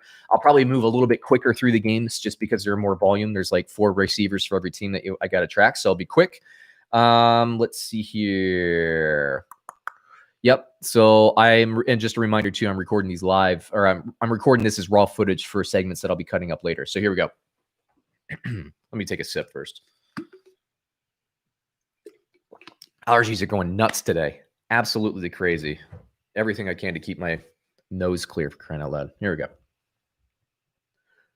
Fantasy football week 3, wide receivers starts, sits, and waiver wire plays, maybe some daily fantasy sleepers as well. I'm going to be rolling through game by game, giving you starts and sits designation. For our live stream, I will be answering questions at the end of the segment once I rip through these games here. So let me go. It's wide receivers. We have a lot to get through, so let's keep it fast and furious. Miami versus Jacksonville. Devontae Parker, analytically, I don't love him this week against the Jacksonville Jaguars. And it's not the Devontae Parker. It's not the questionable, versus is he playing or not. He is going to play. However, Jacksonville's defense has been playing well. If you have Parker and you don't have other options, you can play him. Daily fantasy, I'm staying away from him. If you have somebody else off, flex, you could probably play somebody else. Again, live stream, I'll take your questions, at the end here. Jacksonville, Preston Williams is a sit. Jakeem Grant's a sit. Hollins is a sit. Everybody else from Miami is a sit. Jacksonville, I have DJ Chark. Assuming he's full health tonight as a play. I have him at 18.7. I have him basically as the 14th ranked receiver. Jacksonville, do they get D.D. Westbrook back? How's that going to play? Laviska Shenault, I like what he's showing. He's a nice little Swiss Army knife there. But there's so much target distribution here that I'm probably going to stay away from them in redraft. If you're playing a matchup-specific daily fantasy, Shenault would be my guy, my secondary wide receiver for Jacksonville. Chicago versus Atlanta. Allen Robinson for Chicago and nothing else. Last week, we saw Mitchell Trubisky fall into that trap of just isolating Allen Robinson and just chucking the ball to him over and over. Miller is going to have value throughout the season, but his value within each week is so volatile that I'm just staying away. You can do better on the waiver wire with more consistency. Atlanta, Julio Jones, because of the defensive matchup, I don't actually have as a start projection in terms of my computers, but it's Julio, man. You got to start him. You got to, if he's healthy. Calvin Ridley, definitely a start. Russell Gage, definitely a start. I like this passing attack, even against a tough Chicago Bears defense. I think the receivers are going to get plenty of catches, plenty of yardage, so you can feel safe there. Cincinnati versus Philadelphia. AJ Green is a sit for me this week. I think he was banged up again against Cleveland. I don't know. For me, coming into the season, Tyler Boyd, I thought was going to be the more secure, more consistent guy. He found the end zone last week. I think he'll keep it going. I like Joe Burrow, and I like Tyler Boyd this week. It's not a sexy grade. He's kind of like he's ranked number 33 in terms of wide receivers. So it's like a bottom flex type grade, but he is startable. Higgins, Ross, I stay away from. Philadelphia, Alshon Jeffrey's out. That murks up the whole scenario. If you're picking one Philadelphia receiver, I think maybe Greg Ward is the guy, but for crying out loud, just Philadelphia, they need help. They need help on the outside.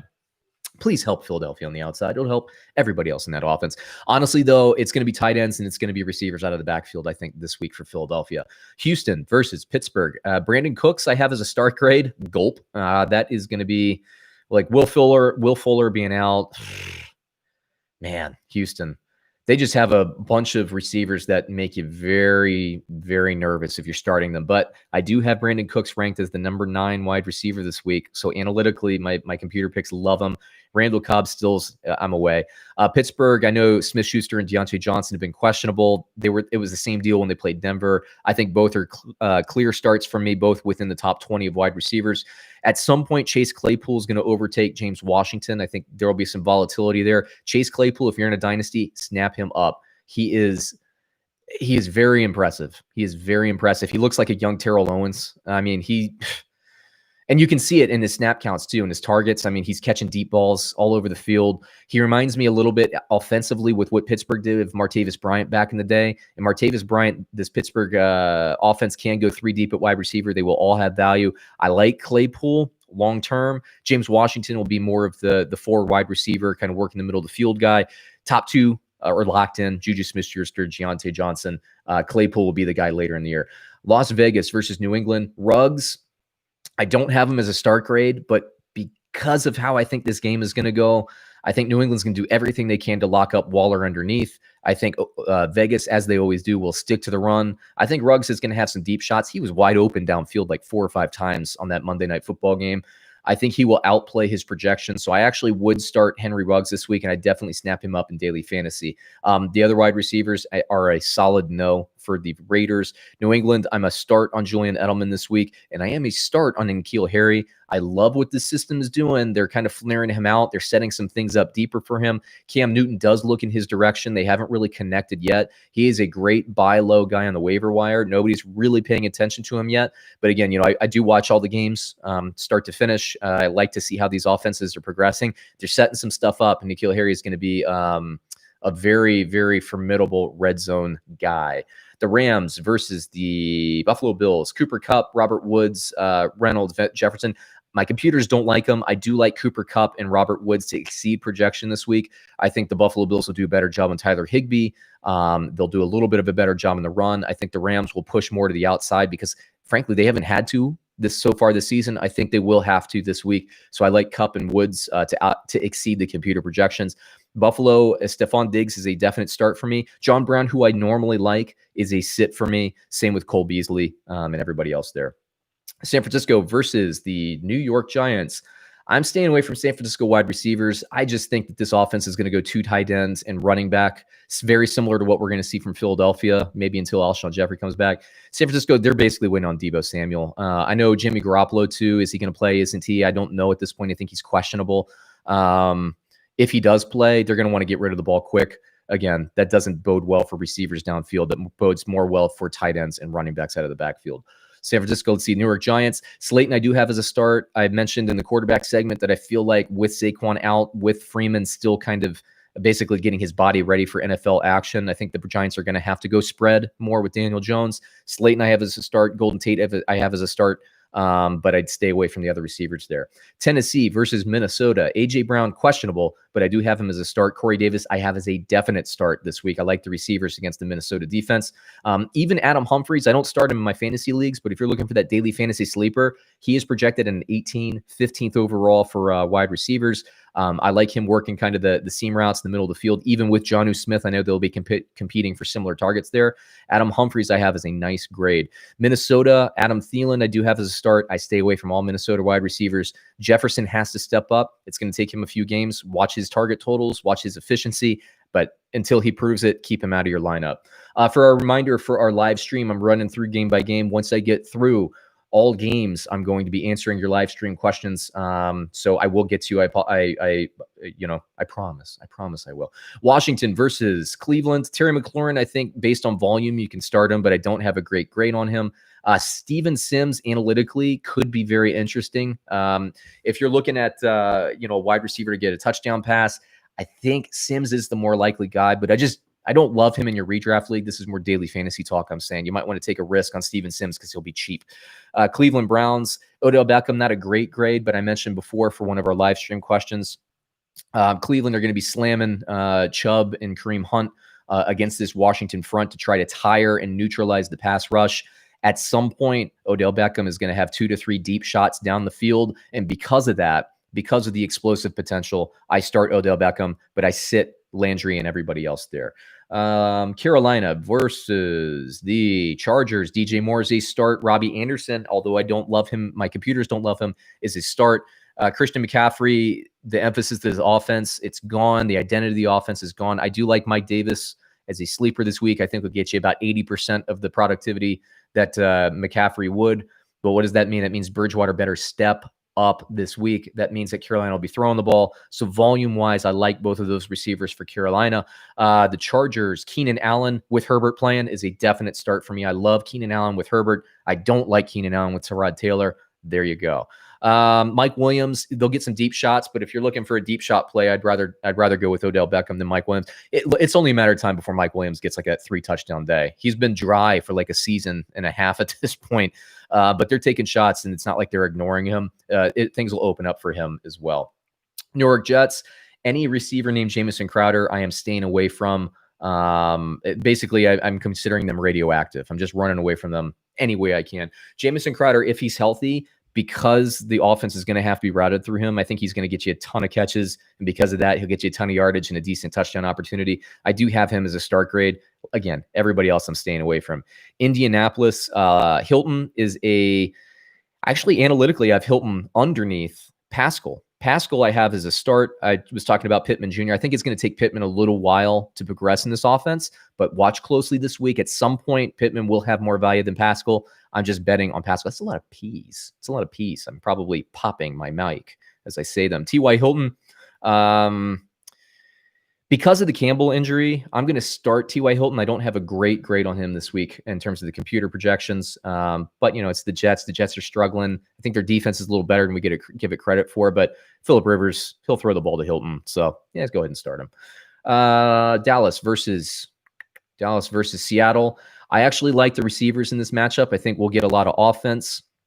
With respect, I know Seattle's secondary is baller. I love them. But Dallas, their offense has come out pretty sharp. Their defense has, I think, been the thing that's been betraying them early in the season. Their offense looks good with, the new system, McCarthy in there. I know they have Kellen Moore kind of held over. He's the incumbent offensive coordinator. Cooper, Gallup, and CeeDee Lamb all starts for me, with Cooper being the 5th-ranked wide receiver, getting in the end zone at least once. I think Gallup and CeeDee Lamb, one of those guys will get in the end zone, but all will get catches and yardage. So I like all of them this week. CeeDee Lamb is probably... Well, I don't know. Whoever's cheaper there between Gallup and Lamb is who I would go with in daily fantasy.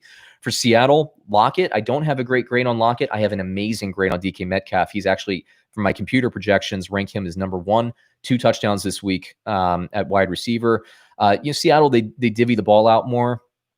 But Tyler Lockett, I stay away from him this week in daily fantasy. If you don't have a better option at wide receiver, okay, you can do it. By the way, for our live streamers, you can look in the show notes below and get these free projections. I'll give you the full boat of projections and all the analytics. I do it all free. You just have to email me to opt in, basically. So all this is available. If you're picking this up on the podcast or watching on YouTube, check the banner or the link below, and you can get all of my projections that I'm reading through right now. Detroit versus Arizona. Kenny Golladay, if he plays, is a start. Marvin Jones, if Kenny Golladay plays, is a start. If he doesn't play, he's a start. I like Marvin Jones this week. He's a start grade for me. Staying away from Amendola and everybody else. Arizona, DeAndre Hopkins, come on. Analytically, I have him ranked as the number 6 wide receiver this week, but he's a start regardless. I actually think Larry Fitzgerald will have a better game than Christian Kirk. So daily fantasy-wise, I probably start Fitzgerald. Fantasy football-wise, I probably go in another direction. Let's see here. Tampa Bay versus Denver. Assuming Godwin plays, he's a start. Mike Evans, I think, is a start regardless. Tampa Bay let Tom Brady down last week. Brady looked a lot better in week 2 against Carolina. Denver's defense is better than Carolina's defense, but I still start kind of those top 2 wide receivers there and stay away from everybody else. Denver. Jerry Jeudy, assuming he plays, I believe he's questionable, is a start. Tim Patrick is a daily fantasy sleeper for me this week to step in. Cortland Sutton's gone, so there's going to be a second receiver there. Daily fantasy sleeper, Tim Patrick. I stay away from him in fantasy, obviously. Very interested to see what happens with KJ Hamler. He should be playing a lot more this week. Let's keep an eye out, everybody. This might be... basically when we're talking next week, this might be a week where I'm saying, hey, pick up Hamler off of waiver wire. So he's going to be interesting. Keep an eye out. Green Bay Packers, Devontae Adams, assuming he plays, as a definite start. He's ranked as a number 2, but that doesn't calibrate for his hamstring issue. So buyer beware. But if he's in the lineup, you got to play him this week. If he's not there, I like Valdez-Scantling more than Allen Lazard. I don't love either if Adams is playing. If he's not, those targets are going to be distributed somewhere. So probably Lazard and Valdez-Scantling are worth a start, with Valdez-Scantling being my preferred. If Michael Thomas plays, he's a start. Obviously, if he doesn't play, I liked what I saw from Traquan Smith a lot more than I liked what I saw from Emmanuel Sanders. So I'm staying away from Emmanuel Sanders until he looks better on film. Traquan Smith this week I have as an awful grade, but again, if Thomas doesn't play, maybe daily fantasy sleeper, you could do worse. Kansas City, Tyreek Hill, start. Sammy Watkins, I have as a start, and then I have Robinson and McCole Hardman graded as sits. So computer's best guess, say Sammy Watkins is the secondary wide receiver there. Take that for what it's worth. That is so volatile. The second, third, and fourth wide receivers in Kansas City is so volatile. It's based on matchup. But again, my computer's like Watkins this week. Baltimore, Marquise Brown is a start, and I stay away from everybody else. I think Baltimore's receivers are good, but the only start-worthy player for me is Miles Boykin, Marquise Brown, not Miles Boykin, Marquise Brown. Let me get to, before I get to the live stream questions, let me get you some waiver wire and daily stream plays.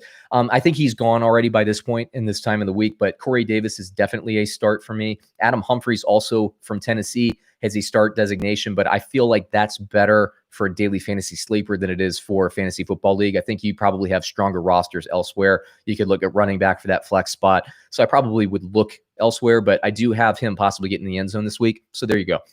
Zach Pascal, I mentioned before, I think he's the most likely benefactor with Paris Campbell being out. Keep a very close eye on Pittman, but I like Pascal this week to get the more consistent yardage and target distribution. Russell Gage, you can pick him up probably still, although, people are starting to wake up on Russell Gage and play him. Tim Patrick, I mentioned before. I like Tim Patrick as a daily fantasy sleeper this week. As that secondary receiver, the defenses are going to be keying in on stopping Judy. I think things will be opening up for Patrick. So could be a good one for daily fantasy sleeper wise. Now, live stream. Let me get to your questions here. I think I have actually a number of them. Let me scroll up and go in order here. I got Trey's. All right, Satish. Gesicki or Jonnu? I take Jonnu this week. I think Jonnu could get in the end zone. Gesicki is an interesting one because I do have a start grade on him. Excuse me. But to me, we saw one really good game from Gesicki. Does that mean he's really good? We honestly don't know yet. Okay. So Jonnu Smith, we know he's been a fixture in this offense for a good season at this point, dating back to last year. So I like Jonnu Smith in the offense. I would pick him because I think he'll be more consistent, and they both get you some touchdown opportunities this week. So all things being equal, I'll take the consistency. Clippers. Let's see. If you can only start two players for flex, who would you start between James Robinson, Leonard Fournette, and Mike Davis, Robert Woods? Actually, for me this week, I'm betting on Mike Davis to get you receptions, more receptions than you think he would. So I'm going to take James Robinson and Mike Davis. I think they're all good options. My third rank there would be Leonard Fournette, and fourth, a very close fourth, would be Robert Woods. But definitely top two to me are Robinson and Mike Davis. Thoughts on Jonathan Taylor this week? Monster every week. You got to start him. You got to start him. And he might, when the season is done, given some of the injuries, he might well be the number one overall running back this year. This offense is great for him. He can catch. He is so fast. He runs with power. Love Jonathan Taylor, not only this week, every week. I don't care who he's playing. Start him. Should I trade Drake for Dak? 6-team league. You have Kamara, you have Henry, you have Jacobs, and you have Fournette left. If you do it. Current QBs are Breeze, and I grab Minshew off waivers for this week. Oh, man. Here's the thing with Dak. You remember last season, Dak, the first 3 games, he looked like he was going to be a Hall of Fame quarterback. Then he started playing tough competition and started, getting worse and worse. Let me say this. I don't mind that trade for your team. I actually think it would be a good one if Dak plays well against Seattle's secondary. Seattle's secondary is underrated. They're very good. If Dak puts up a good point projection, and I do have him with a computer projection of a very good one, if he does that, make that trade next week. Don't do it this week. Let's see here. If you had to start 49 or wide receiver, who would it be? It would be Ayuk. Yep, it would. Am I saying that right? Ayuk? I don't know. Ayuk? I think it's Ayuk. Flex. Kelly. I do have him as a start grade. I think he's flexible. Obviously, he's flexible. It sounded weird, but it was accurate, I guess. I do have him as a flex start this week, but it always depends on what else you have. But yeah, I have him get in the end zone this week. I like the matchup for the Chargers. Let's see here. Thoughts on Isaiah Ford?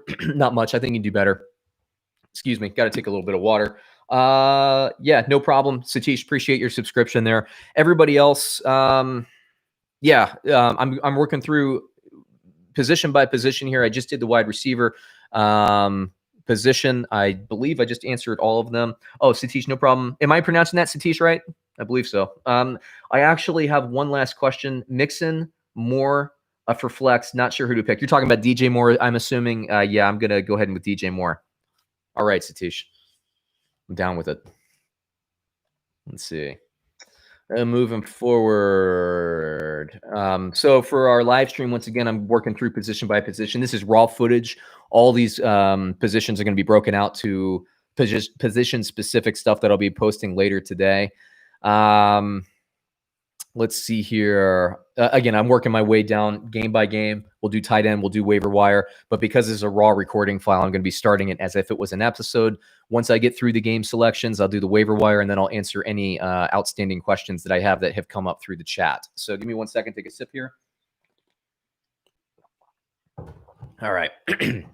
Also, reminder for anybody coming in on live stream, I give away all these projections for free. Just email all the, if you expand the show notes below and all that, you'll get the email address. Just email me, say, hey, yo, caught you on the live stream. I like to know where the stuff's coming from just so I can track it. But I give all this stuff away for free. It's a labor of love. But here we go. Tight end show, recording. And I'll get to the questions right after I'm done with the games here. Fantasy football week 3 tight ends starts, sits, and waiver plays. We're going to be working through game by game, the tight end starts, sits, and maybe some touchdown predictions as well. Then we'll give you some waiver wire plays, some daily fantasy sleepers. And at the end for our live stream, we'll answer some questions as well. We have a lot to get through, so let's just dig right in. Thursday night football, Mike Gesicki is a start for me. I think he could be good, but there is some question there. Was last week an aberration? Or was it a sign of things to come? I think if you have a fantasy football team that is that needs a tight end and he's still available on waivers, stash him. Let's see if he does it 2 weeks in a row. If he is, then it is a good sign. But don't bet everything. It's only been 2 games, everybody. So, it could have been a matchup specific thing. But either way, maybe daily fantasy play him. Jacksonville, although I like Tyler Eifert in the system, I don't have him as a start this week. So there you go. Chicago versus Atlanta. Jimmy Graham. I actually do have him as possibly getting the end zone, like a 2-catch, 15-yard, 1 touchdown type game. So if you're in a touchdown-only league, a standard league, maybe that's a good tight end to play off a bench, but I think you can do better this week. Hayden Hurst, I think, gets in the end zone this week. I have him as a start and ranked as the 5th ranked tight end. He's somebody in daily fantasy I might look at buying on the cheap rather than buy like a guy like Travis Kelce or Mark Andrews, somebody like that. Cincinnati, here's an interesting one. With Uzma out, Drew Sample, I actually have ranked, my computers, not me, my computers rank him as the number 4 tight end. What does that say to me, and how do I use the computer projections? That to me says, that's interesting. There's a consolidation of targets. We know Joe Burrow is going to throw the ball regardless of situation. Drew Sample to me is a daily fantasy sleeper play. I'm not going to put him in on my roster, but he's a daily fantasy sleeper play. If you're looking for that really cheap tight end, he's the guy for me this week. Philadelphia, I think you start both tight ends just based on volume and the way this offensive system is predicated on throwing to 2 tight ends. They don't have any threat on the outside at wide receiver there. They have to use the tight ends. I don't have great projections on them, but just based on usage, you start Ertz, you start Goddard. Houston versus Pittsburgh, Darren Fells and Akins. Here's the deal. With DeAndre Hopkins being traded, now Will Fuller out, there's going to be a massive distribution of targets. That means David Johnson's going to get catches out of the backfield, Duke Johnson as well, if healthy. You're going to see, Cobb and Cooks kind of split targets and everything. The tight ends are going to be more of a factor on the goal line. I think they'll be very good. Darren Fells, I like one of these tight ends more if the other one gets injured. So I'm staying away from him now, but keep a very close eye on this with Will Fuller out. Pittsburgh, Ebron, the receivers are so good there. I'm just selling on Pittsburgh tight ends every week. It's too volatile a position, daily fantasy, whatever. I'm selling on them. Las Vegas, Darren Waller. Look, I know he's playing the Patriots. I know they're going to do everything they can to stop him. You got to start Darren Waller. He's a physical freak. Now, it's funny because he's so good that the Raiders almost exclusively use him as a decoy in the goal line. So it's frustrating if you have him because he doesn't get a lot of touchdowns. But there was a play, I don't know if you're a Raiders fan, you know exactly what I'm talking about. There's a play that they brought him in motion right when he got to about the quarterback on his way across the line. He went into a dead sprint, right? So you think that, the ball's got to be going there over there as a defense. He took 2 defenders with him, opened it up for the fullback or something to come in and catch a tight end. That's what they've been doing for like 2 years with this guy. But he's that dynamic. At some point, teams are going to have to get wise and start single covering him on the goal line. And when that happens, Waller could catch 2 touchdowns a week. So you start him every week. I don't care who he's playing. New England, I actually have a start grade on Izzo, but it's Izzo. I'm not starting that. And plus, on the goal line is where you get his stuff. Cam Newton's running too much on the goal line. If I'm going to pick a pass receiver on the goal line, it's going to be N'Keal Harry for me personally. The Rams, Tyler Higbee is a start. I like him this week. Buffalo, Dawson Knox, he's questionable. I have him as a sit, and I stay away from the other backups there. San Francisco, Kittle, assuming he plays, is a start for me. I don't have a great projection on him, but it's Kittle. You start him. Now, because he's a little banged up, because the 49ers receivers are banged up, I actually think they'll do a lot of 2 tight end. My computers project Jordan Reed very poorly. I personally, my gut tells me he's going to be used more and could be a touchdown candidate. So I would roll the dice. If you're hurting at tight end, he's one guy I'd pick up off of waivers is still there and play. New York Giants, Evan Ingram, it's not a good grade on him. I'm sitting Evan Ingram this week. I'm probably picking up somebody off of waivers. The analytics are so bad on him, and I know that they'll have to pass more and all that. I'm sitting Evan Ingram against this 49ers defense. Tennessee, Jonnu Smith is a definite start for me this week. He's still available for a lot of people on waiver wire, so pick him up if you need that tight end. Minnesota, Kyle Rudolph could start him, but I'm not going to. There you go.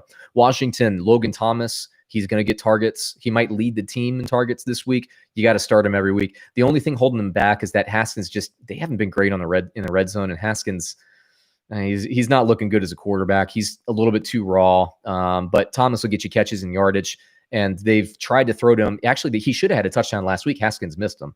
So Thomas is going to be a weekly start for me at this point. If he's still available on waivers, snap him up, and he is for a lot of people. Cleveland, Austin Hooper.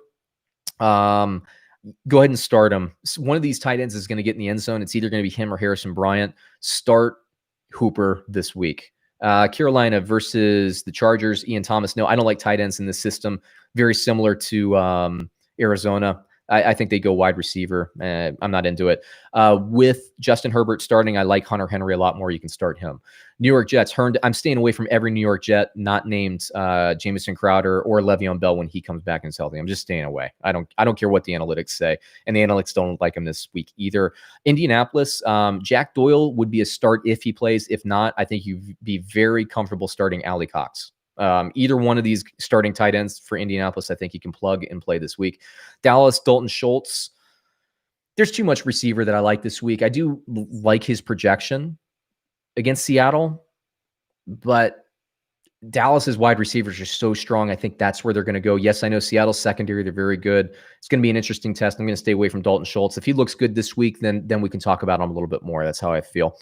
Greg Olsen, I have as a bottom line starter, more of in the standard league or daily fantasy. He's more of a touchdown candidate than a catches and yardage guy. Plus, he was completely non-existent last week against New England, which is interesting because Russell Wilson threw for 5 touchdowns.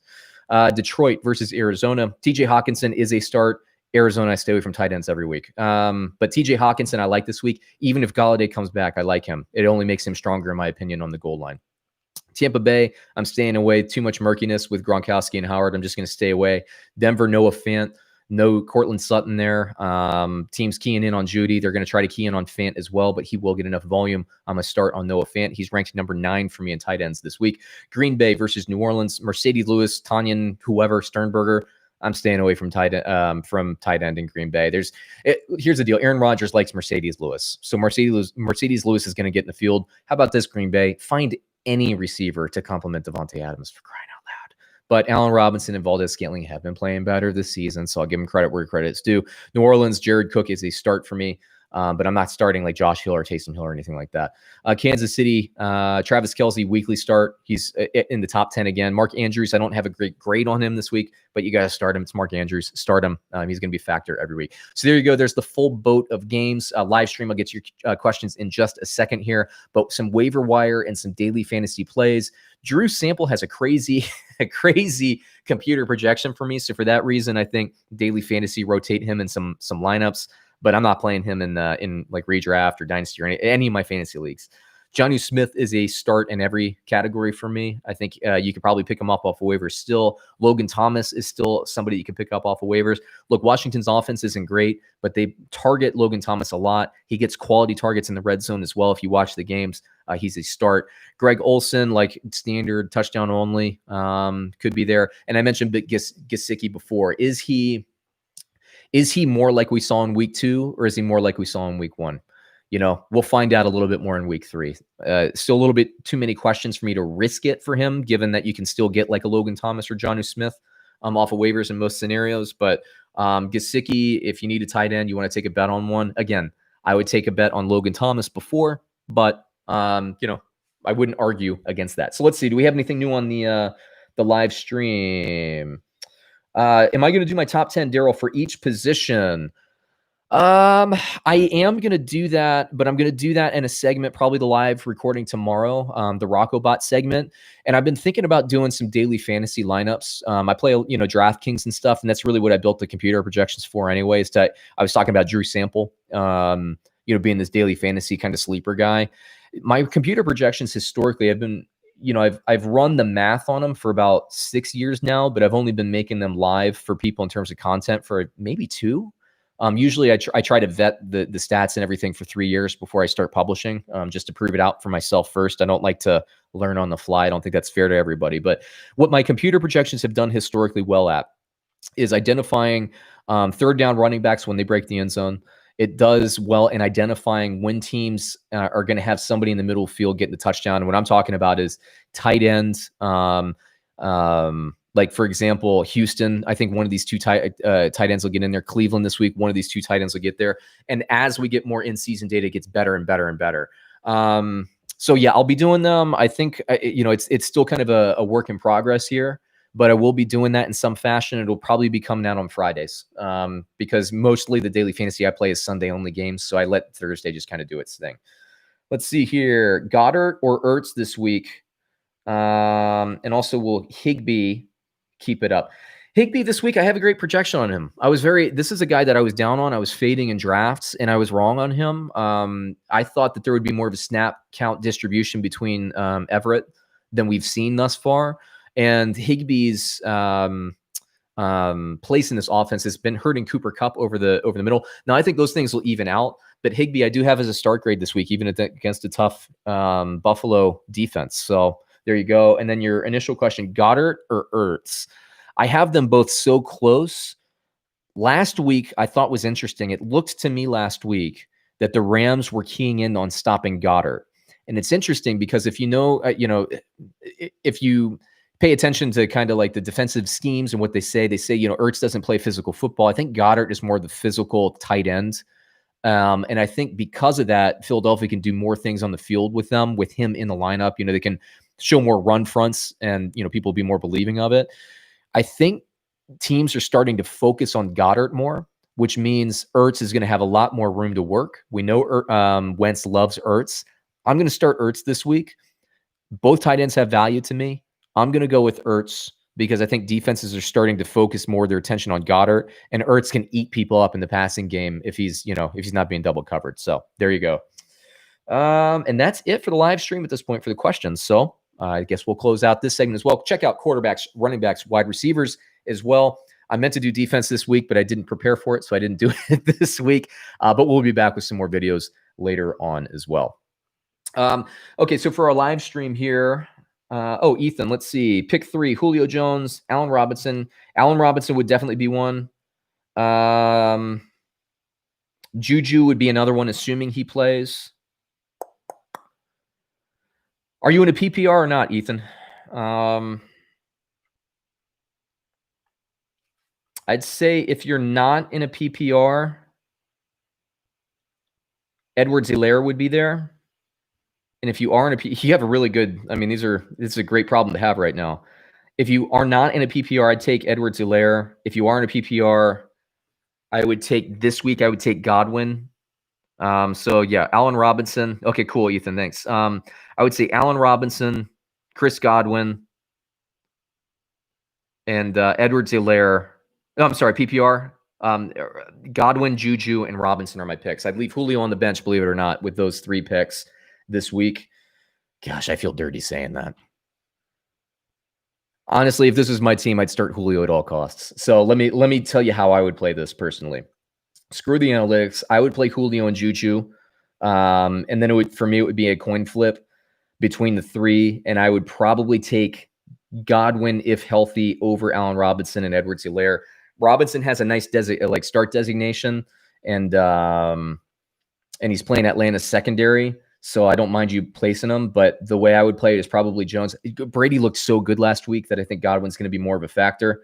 Edwards-Helaire, Baltimore, he's not going to have a lot of running room, so he's going to have to be more of a receiver. And Kansas City has a saturated receiving, option for for him. So it's a lot of questions there for me. Steve, I have Keelan Cole as a start designation? Always depends on what else you have on the roster. I have Keelan Cole as ranked as the number 42 wide receiver. So I would say you can do better elsewhere, especially like off waivers. You could probably plug and play somebody else. So this week I'm going to hold off on Keelan Cole. All right. So another thing I do, guys, this is more analytics in game matchup focused. I'm going to be recording 2 segments here. Oh, I appreciate that. Thanks, Steve. Tell your friends. We're actually growing. The channel is pretty cool because we're on track to actually grow 100% over last week, which is nuts. And if I can do that 2 more times, I don't have to get a job, which would be awesome. I could do this full time, which is essentially what I'm doing now anyway. Let me see here. Oh yeah. So what I do, this game plan, I released a couple of these. These have been popular, but more popular for gamblers than everybody else. I do give you player by player analysis, but unfortunately I don't have the graphics here. I have to put the graphics in and post. So I'm going to be editing them later. Again, this is just raw files. So I'm going to be going through each team. I'll answer questions again after I kind of get through the presentation here. So it'll be everything else. But what I'm going to do is I'm taking deep dives into 2 games, the Washington football team versus Cleveland Browns and the Tennessee Titans versus the Minnesota Vikings, because I think they're very interesting games to break down from an analytics point of view, keys to victory, all that stuff. So once again, I'm going to be recording this as an episode, so you'll hear me do an intro and all that. Just stick with me. We're going to have team by team, player by player projections for them as well. Check out the video though. I think the video will actually be a lot better if you look at this by itself. So check him out in the afternoon. Subscribe to the channel. That's always good. Commenting and all that stuff is always good as well. Let me take a sip of water and I'll just start breaking down the game plan, as I call it. All right. Okay. You were listening. Oh, shit. My bad. And sorry for dropping an S-bomb there. Week 3 game plan, the Washington football team versus the Cleveland Browns. I think this is a fascinating matchup. You got a very strong offensive line matching up against a very strong defensive line. And that's the moral of the story here. Which team is going to win out? If you're new to this little clip, this little show or whatever it is, here's the deal. I run through the key injuries for each team. I run through the key stats for each team. I talk about the key gamblers analytics. And what I mean specifically is 3rd down percentages, 4th down percentages, yards per play, these kinds of things. And I show you these things, kind of side by side, how the offense matches up against the defense and vice versa. Then I'm going to give you the keys to success for victory for both teams. I want to remind everybody, I'm not a fan of either of these teams. I do not care who wins this game. I do these for myself when I'm picking my game picks of the week. So I have no bias. I have no dog in this fight. It is just a pick, and I'm calling it like I see it. Then I'll give you some daily fantasy football projections as well. The first thing I want to do here is talk about the key injuries for the Washington football team. Let me see here. Let me pull up the screen here. It's disappearing on me. Okay, key injuries. Washington, Steven Sims, questionable. Right tackle, Morgan Moses, questionable. It's a fairly clean injury sheet for Washington. I don't include injured reserve players, by the way. We all know they're out already. For Cleveland, J.C. Treader, center. That's a big one to me, but it's questionable, so he'll probably play. Conklin is also questionable, so some offensive line issues there. Obviously, the Cleveland Browns offensive line should need to be full strength, but I'm not super concerned. You get Vernon, Mac Wilson, Greedy Williams, also questionable. Now, let's talk about the key statistics here.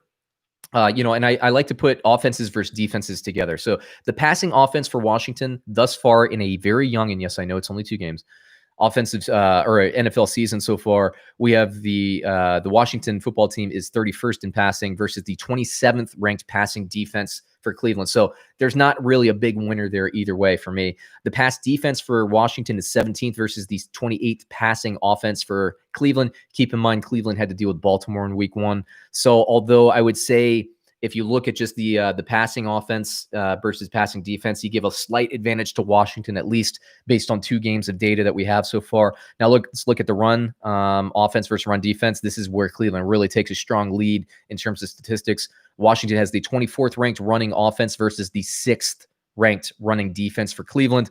Meanwhile, the Cleveland Browns have the 2nd ranked running offense versus the 12th ranked run defense for Washington. It's not a bad running defense, but It's not upper echelon, and I think that's what you're going to need against Cleveland. Now, let's talk about those key gambler stats, right? A lot of gamblers like to use yards per play, points per game, these kinds of things. So let me just hit you with the yards per play. Washington, 4.3 yards per play offensively. That's not great. Cleveland gives up 5 yards per play defensively. So if you average those out, you have basically 4.65 yards per play, just a strict average, right? 4.65 yards per play for Washington, right off the bat.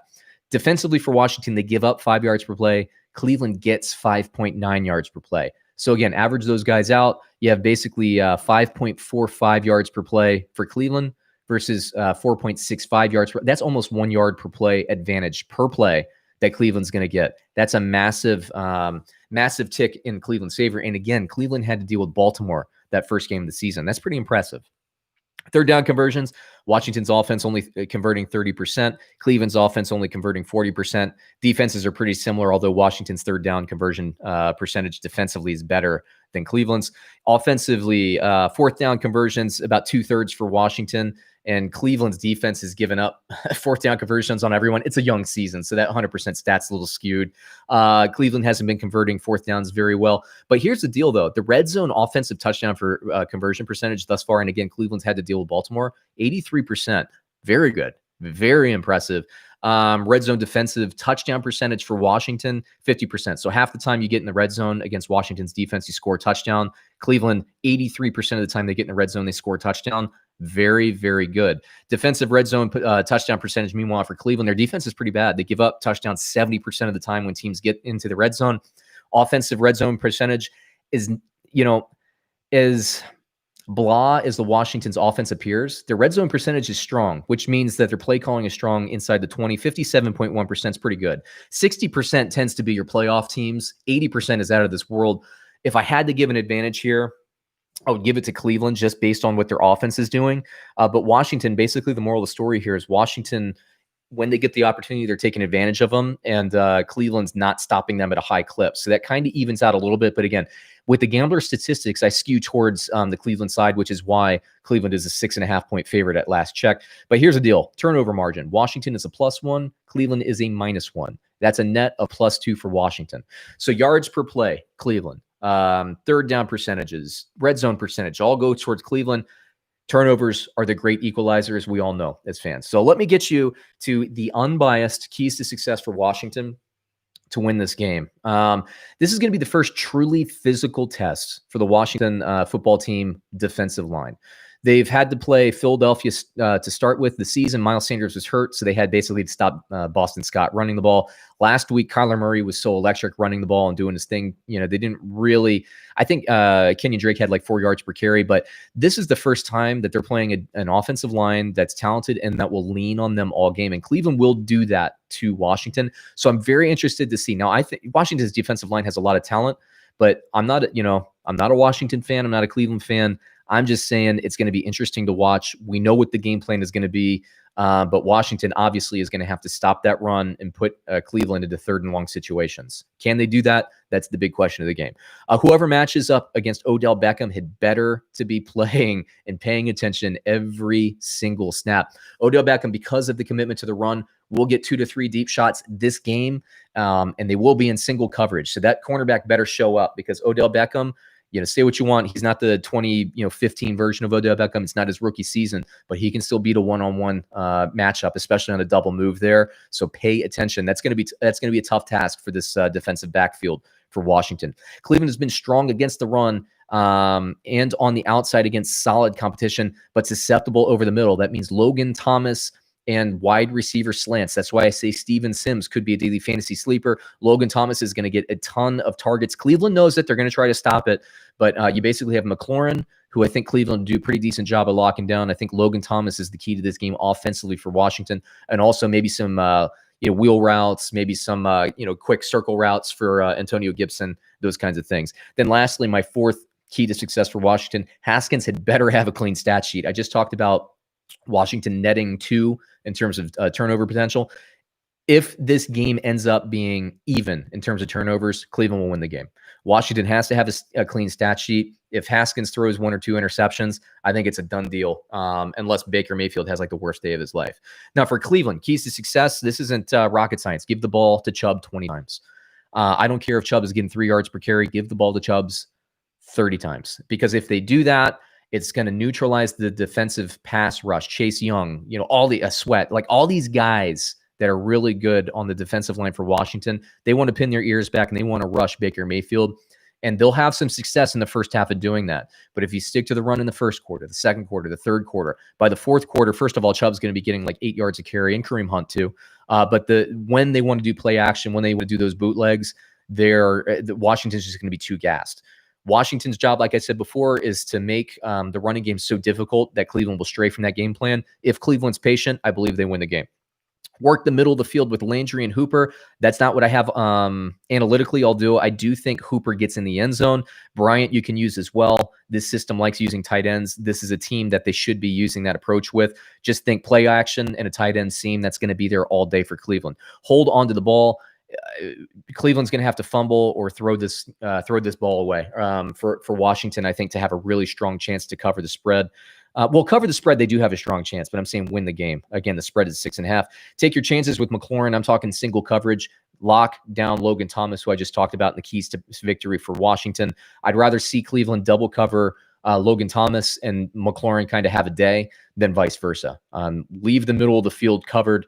Leave the outside, take your chances, maybe play some cover 2 on that side of the field so you don't give up anything big. Washington has a plus 30 penalty yard advantage. It means Washington's playing more disciplined football. We were talking about turnovers, 30 yards per game. We talked about the yards per play being significant in Cleveland. If they can ratchet up the penalties, play more disciplined football, Cleveland's going to be in a strong position there. I do have Washington covering a 6.5 point spread and Cleveland winning this game by about 4. But we'll see how it goes. There's definitely this game, analytically speaking, is going to be very interesting. Can't wait to watch it. It's going to be a good one.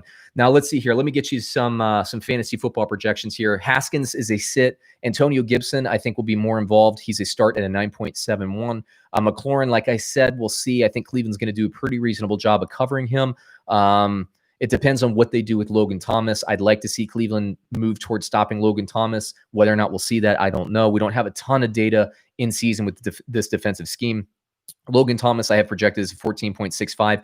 And the Washington defense, even though I think Cleveland will put up points, I think they'll get enough sacks. And Cleveland's been a little bit loose with the football to start the year. This defense will be a startable defense. Actually, one of the top defenses I have ranked. For Cleveland, Baker Mayfield is a 19. That's a mid-grade start. Super flex, you can play him. Chubb and Hunt are definite slam dunk starts for me. Odell Beckham Jr., I think you start him because of those deep shots that I mentioned. I don't have a great computer projection, but he is good. And then I'm probably staying away from everybody else outside of Austin Hooper. Cleveland's defense, I don't like. Again, namely because Washington has been playing disciplined football. They're not giving up the ball a lot. I think they'll get rid of the ball very quickly, which means sacks are going to be somewhat neutralized. Yes, I know Garrett is awesome on the defensive line, but if you're talking about scoop of play, I think Cleveland will hold Washington to lower points, but I'd rather play a Washington defense with that sack potential, even if they are neutralized with the running game. So there you go. There's a full episode. Please like, comment, subscribe. Let me know what you think, Washington fans, Cleveland fans. If you're seeing something and I'm not seeing, by all means, share some knowledge with me. Let me know why I'm missing the mark. And we'll catch you on another episode soon. We are also doing the Tennessee Titans versus Minnesota Vikings deep dive this week. The game plan. Thanks a lot for watching.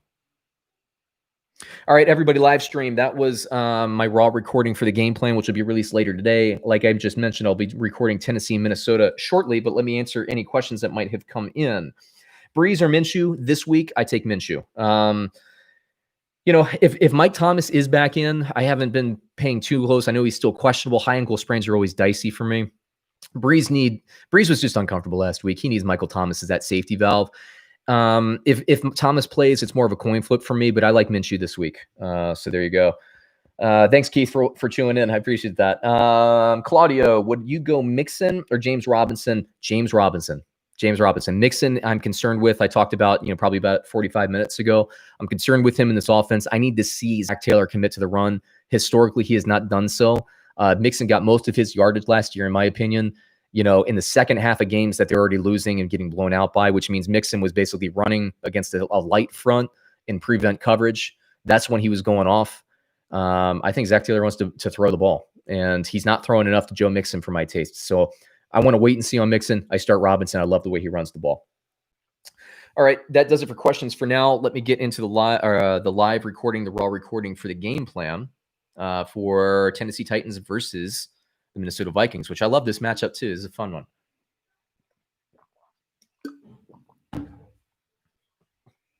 We're talking Tennessee Titans versus Minnesota Vikings. This is the deep dive, what we call the game plan. If you're new to this program, here's what we do. We talk about the key injuries for each team on the injury list at this point. We talk about key statistics. We talk about key gambler stats. I'll explain that when I get there. We talk about the keys to success for basically the game plan, the keys, the path to victory for the Tennessee Titans, the path to victory for the Minnesota Vikings. And then we also give you some daily fantasy and fantasy football projections for each team as well. Now, I want to remind everything, two key things here. Well, first, please like, comment, and subscribe. That always helps. But I'm not a fan of either team. I don't dislike either team. I literally put these together for my own gambling pursuits. So I'm just telling you how I see it. If you think I'm wrong, by all means, let me know. Comment below. I appreciate that. Yeah, so let's just dig right in. Oh, and by the way, I know we're seeing a 2-0 and an 0-2 team. The reason I'm showcasing this game is, analytically speaking, it's a lot more interesting than you think. I'm a big believer in Tennessee. I think Tennessee is built for a playoff run and a deep playoff run, and I don't think last year was a fluke at all. I love the way Ryan Tannehill's playing the ball, Derrick Henry, this defense. I love Tennessee. I picked Minnesota to make the playoffs. I think Minnesota has a lot of talent. I said all year long this was going to be a little bit of a moving target for their defense. They had a lot of turnover. That'll get Zimmer's a really good defensive coach. That'll get ratcheted up as we go into the season. So Minnesota's going to get better and better. This is a closer game than you might think between the two. Just because the records are 2-0 and 0-2, don't take that for granted. But let's talk about the key stats. I always like to show you position groupings versus position groupings. So we see the Tennessee passing offense is ranked 20th. The Minnesota ranked passing defense is 28th. Obviously, that goes towards the Titans. Now, passing defense for the Titans, 22nd. Minnesota, 31st passing offense. So passing-wise, you give the check mark over to Tennessee. Run offense, 13th for Tennessee, and they've been playing loaded boxes. So I actually think it's really going to be a little bit better than that. Versus the Minnesota Vikings, 28th ranked run defense. Tick over into Tennessee. Run defense for Tennessee is 23rd. Run offense for Minnesota is 20th. Slight tick to Minnesota there, although I think they're going to be better. Minnesota has been seeing deficits early in the game. It's been taking Dalvin Cook. It's been taking this offense out of what they want to do. But again, pretty much you give the check mark across the board to Cleveland there, analytically speaking, just in terms of 2 weeks of action. I know we're only two weeks in, but let's look at the key gambler stats, the yards per play, the red zone percentages, so on. Offensive yards per play, 5.3 yards offensively for Tennessee, 6.1 given up for Minnesota. Those are those defensive issues that we've been talking about.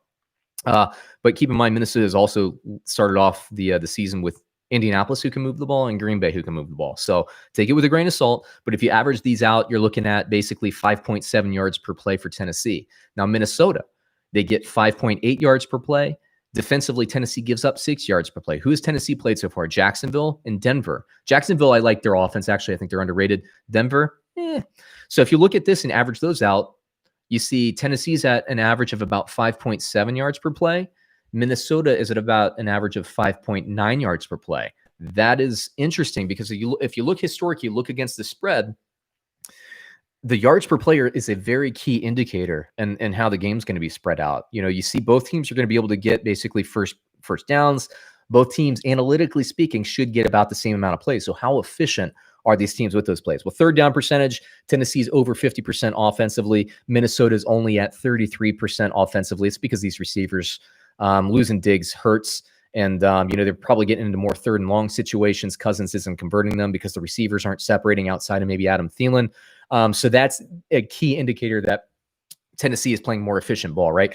Fourth down percentages, I think it's too early in the season to really get a good, study on what this is. But Tennessee's converting at 100%. That doesn't shock me, given that they can run or pass in any situation.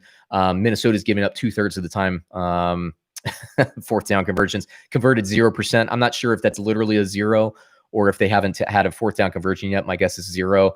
Whereas Tennessee gets off the field about 45% of the time. You see they give up 56.5%. So again, slight ticks over here to Tennessee. You got the yards per play, slight ticks to Tennessee. Red zone touchdown percentage. Now, last year I said when Ryan Tannehill took over, they're at 90%, and that is not sustainable.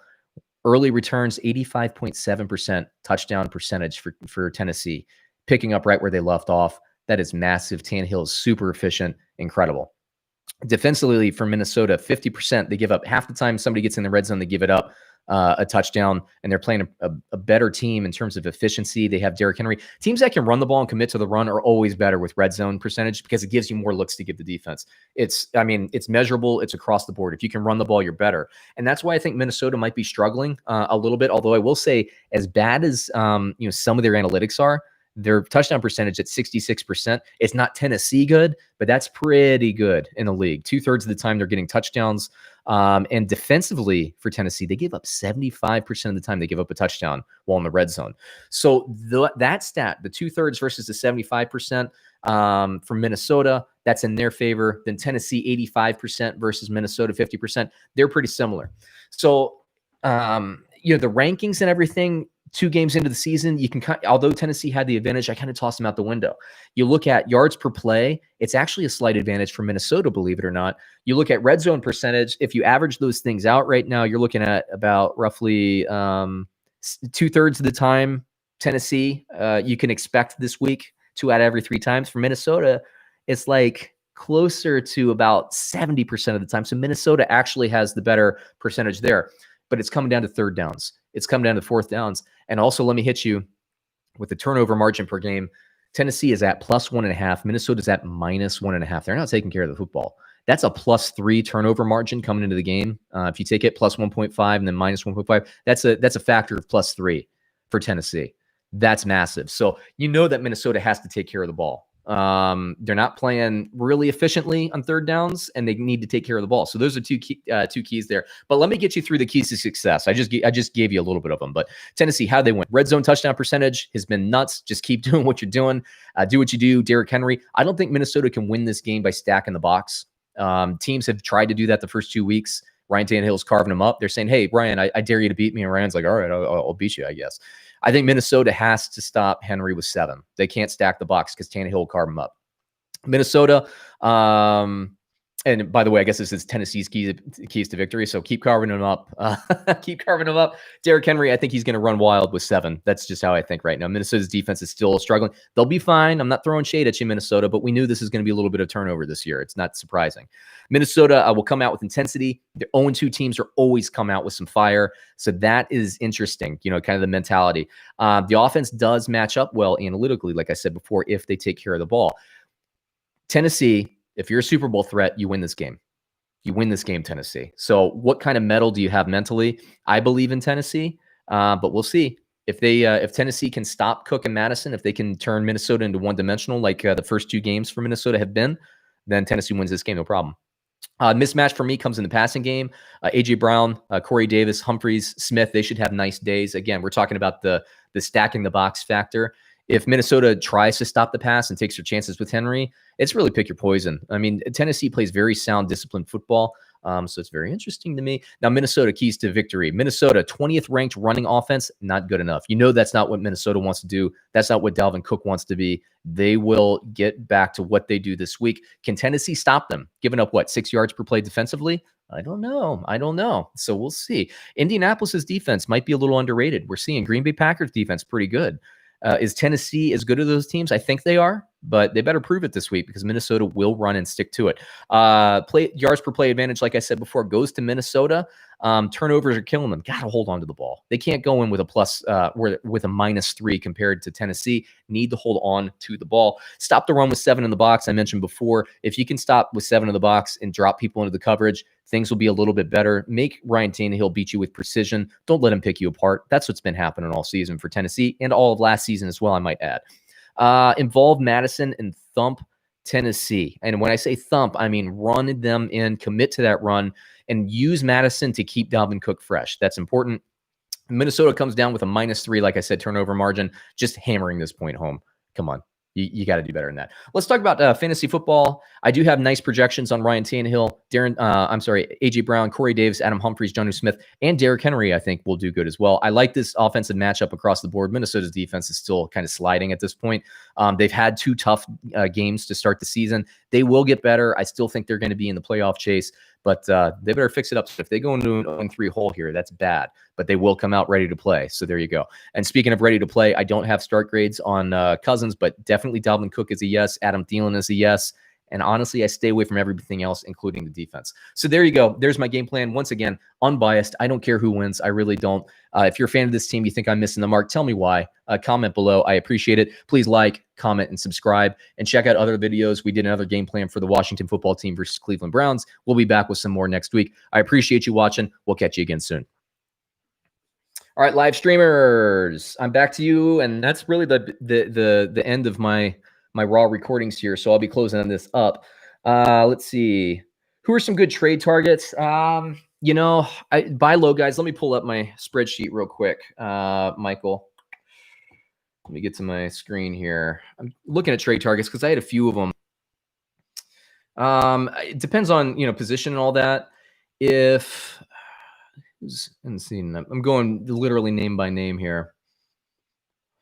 Joe Mixon to me is a buy low guy. I've been complaining about him all day, so people will laugh. But there are going to be people panicking for Joe Mixon, so I think he's a buy low guy. Let me look. Lindsey to me, he's not a trade guy because he's on waivers. Lindsey looked better before he got hurt on Monday Night Football, so I like him. J.K. Dobbins, I still think is going to be a huge factor at the end of the year. People probably drafted him 8th round or before, maybe even the 5th round in some cases. People might be getting impatient. Fournette is interesting, but people might try to sell high on him at this point. Edwards-Helaire. If Edwards-Helaire has a bad game against Baltimore, I don't think anybody really get rid of him, but it's worth a trade request. The worst they can do is say no. You kind of hope. Oh, David Johnson is an interesting one to me. He looked good on Thursday Night Football to open the year. Tough matchup last week against Baltimore. And he's not somebody people like, nobody's going to say, oh, he's untradeable. So I think he'll get you productivity. So there you go. There's some running backs for you. Let's see, wide receivers. Cooper Kupp, I think, is a good buy low guy. OBJ might be a good buy low guy. Ruggs is my favorite buy low guy because he hasn't had the breakout yet. DJ Moore might be a great buy low guy, especially if he struggles with Christian McCaffrey out this week. I don't even think he's found the end zone yet, so he's a good buy low guy. CeeDee Lamb, I think, will get better and better as the season goes on. So I'm looking at these guys that projects well towards the end of the year. Deontay Johnson, I think, is a great one to get. He could lead this team in targets, but and the Claypool, if Claypool gets a big touchdown week this week, people will be nervous, so you could try to go after him. Zach Ertz, I think you could buy on. Once Philadelphia gets Alshon back, assuming that happens at some point for crying out loud, things open up a little bit more in the middle for them because they'll have a possession gun on the outside, and people are really scared about Zach Ertz right now, so you could get after him. Looking at other tight ends here. Yeah, I'm not seeing anything else that you could get for a good price. Yeah, so those are my trade targets. Losing hope in Kirk. Kirk's going to be week to week. I don't think that that they're always going to key in on DeAndre Hopkins. I think things will settle down, and this is a spread offense, and it's just not operating as a spread offense. You could sell on them because there are other guys that I like on the waiver wire, but I'm still a buyer on Christian Kirk. I think he's very good. Now, I think when I did the wide receiver segment, I predicted that Fitzgerald would get a touchdown out of the slot this week, but that could very easily go to Christian Kirk. So I'm not selling on him. I just don't think he's going to be a standout star, but I think he could be a flex play for you, so I'm not that worried. Tennessee tight end injury bad. Question mark. He's questionable. The last I saw, I expected him to play, but it's something you got to monitor. So I don't know if this is going to keep him off the field. I tend to think he will play. Whenever I see questionable, I usually think they'll play. That's kind of where I go. But we saw Mike Thomas last week was questionable, didn't? My best guess is as good as yours. Honestly, I think he'll go, but just pay attention. I think that's about it. Did I get everybody? I did. Okay. Well, that's it for the live stream. I talked for about 2 hours here. My throat's sore. I'll be back with something live tomorrow, probably more daily fantasy focused or computer picks focused or something like that. I appreciate everybody kind of tuning in, commenting. Please like, comment, subscribe. Appreciate all that. We'll close out the live session now. And yeah, we're having some fun. We're kind of figuring this thing out as we go along. Lives are fun. I like doing it. One last one for you, Al. Start Keelan Cole or Williams? Does it have to be a Thursday nighter? I mean, honestly, I'd start Zach Pascal over both of them. You can get them off of waivers. If I had to pick one of those guys, if this is maybe daily fantasy focused, I'd go with Parker based on volume. Those are neck and neck in terms of computer projection. So I'll go with the volume there. And Jacksonville puts up points, so Miami will have to put up points as well. So I'll go with Parker. I'm not going to overthink that one. And Keelan Cole, he's been doing well, but the D.D. Westbrook factor, and this offense has just been spreading the ball around more. I think over time we'll see, as teams respect Jacksonville's kind of spread more, we'll see more targets going to DJ Chark there. So I'll stick with Devontae Parker in the volume. Oh, Williams, my bad. Then I would go with shoot. I honestly don't like either matchup.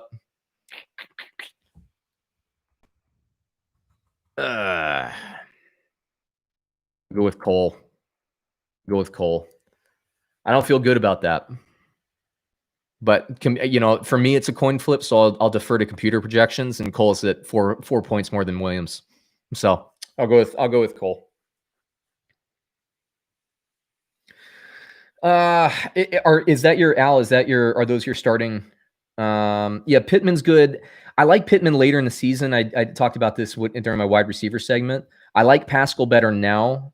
If you can get Gage, he's probably gone for you. Gage, I think, would be a better weekly start. Tim Patrick is somebody you should keep your eye on in Denver with Cortland Sutton out. He'll get targets.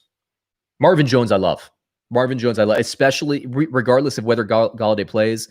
I have him on my roster. I'm toying with the idea of starting him this week. So I like him.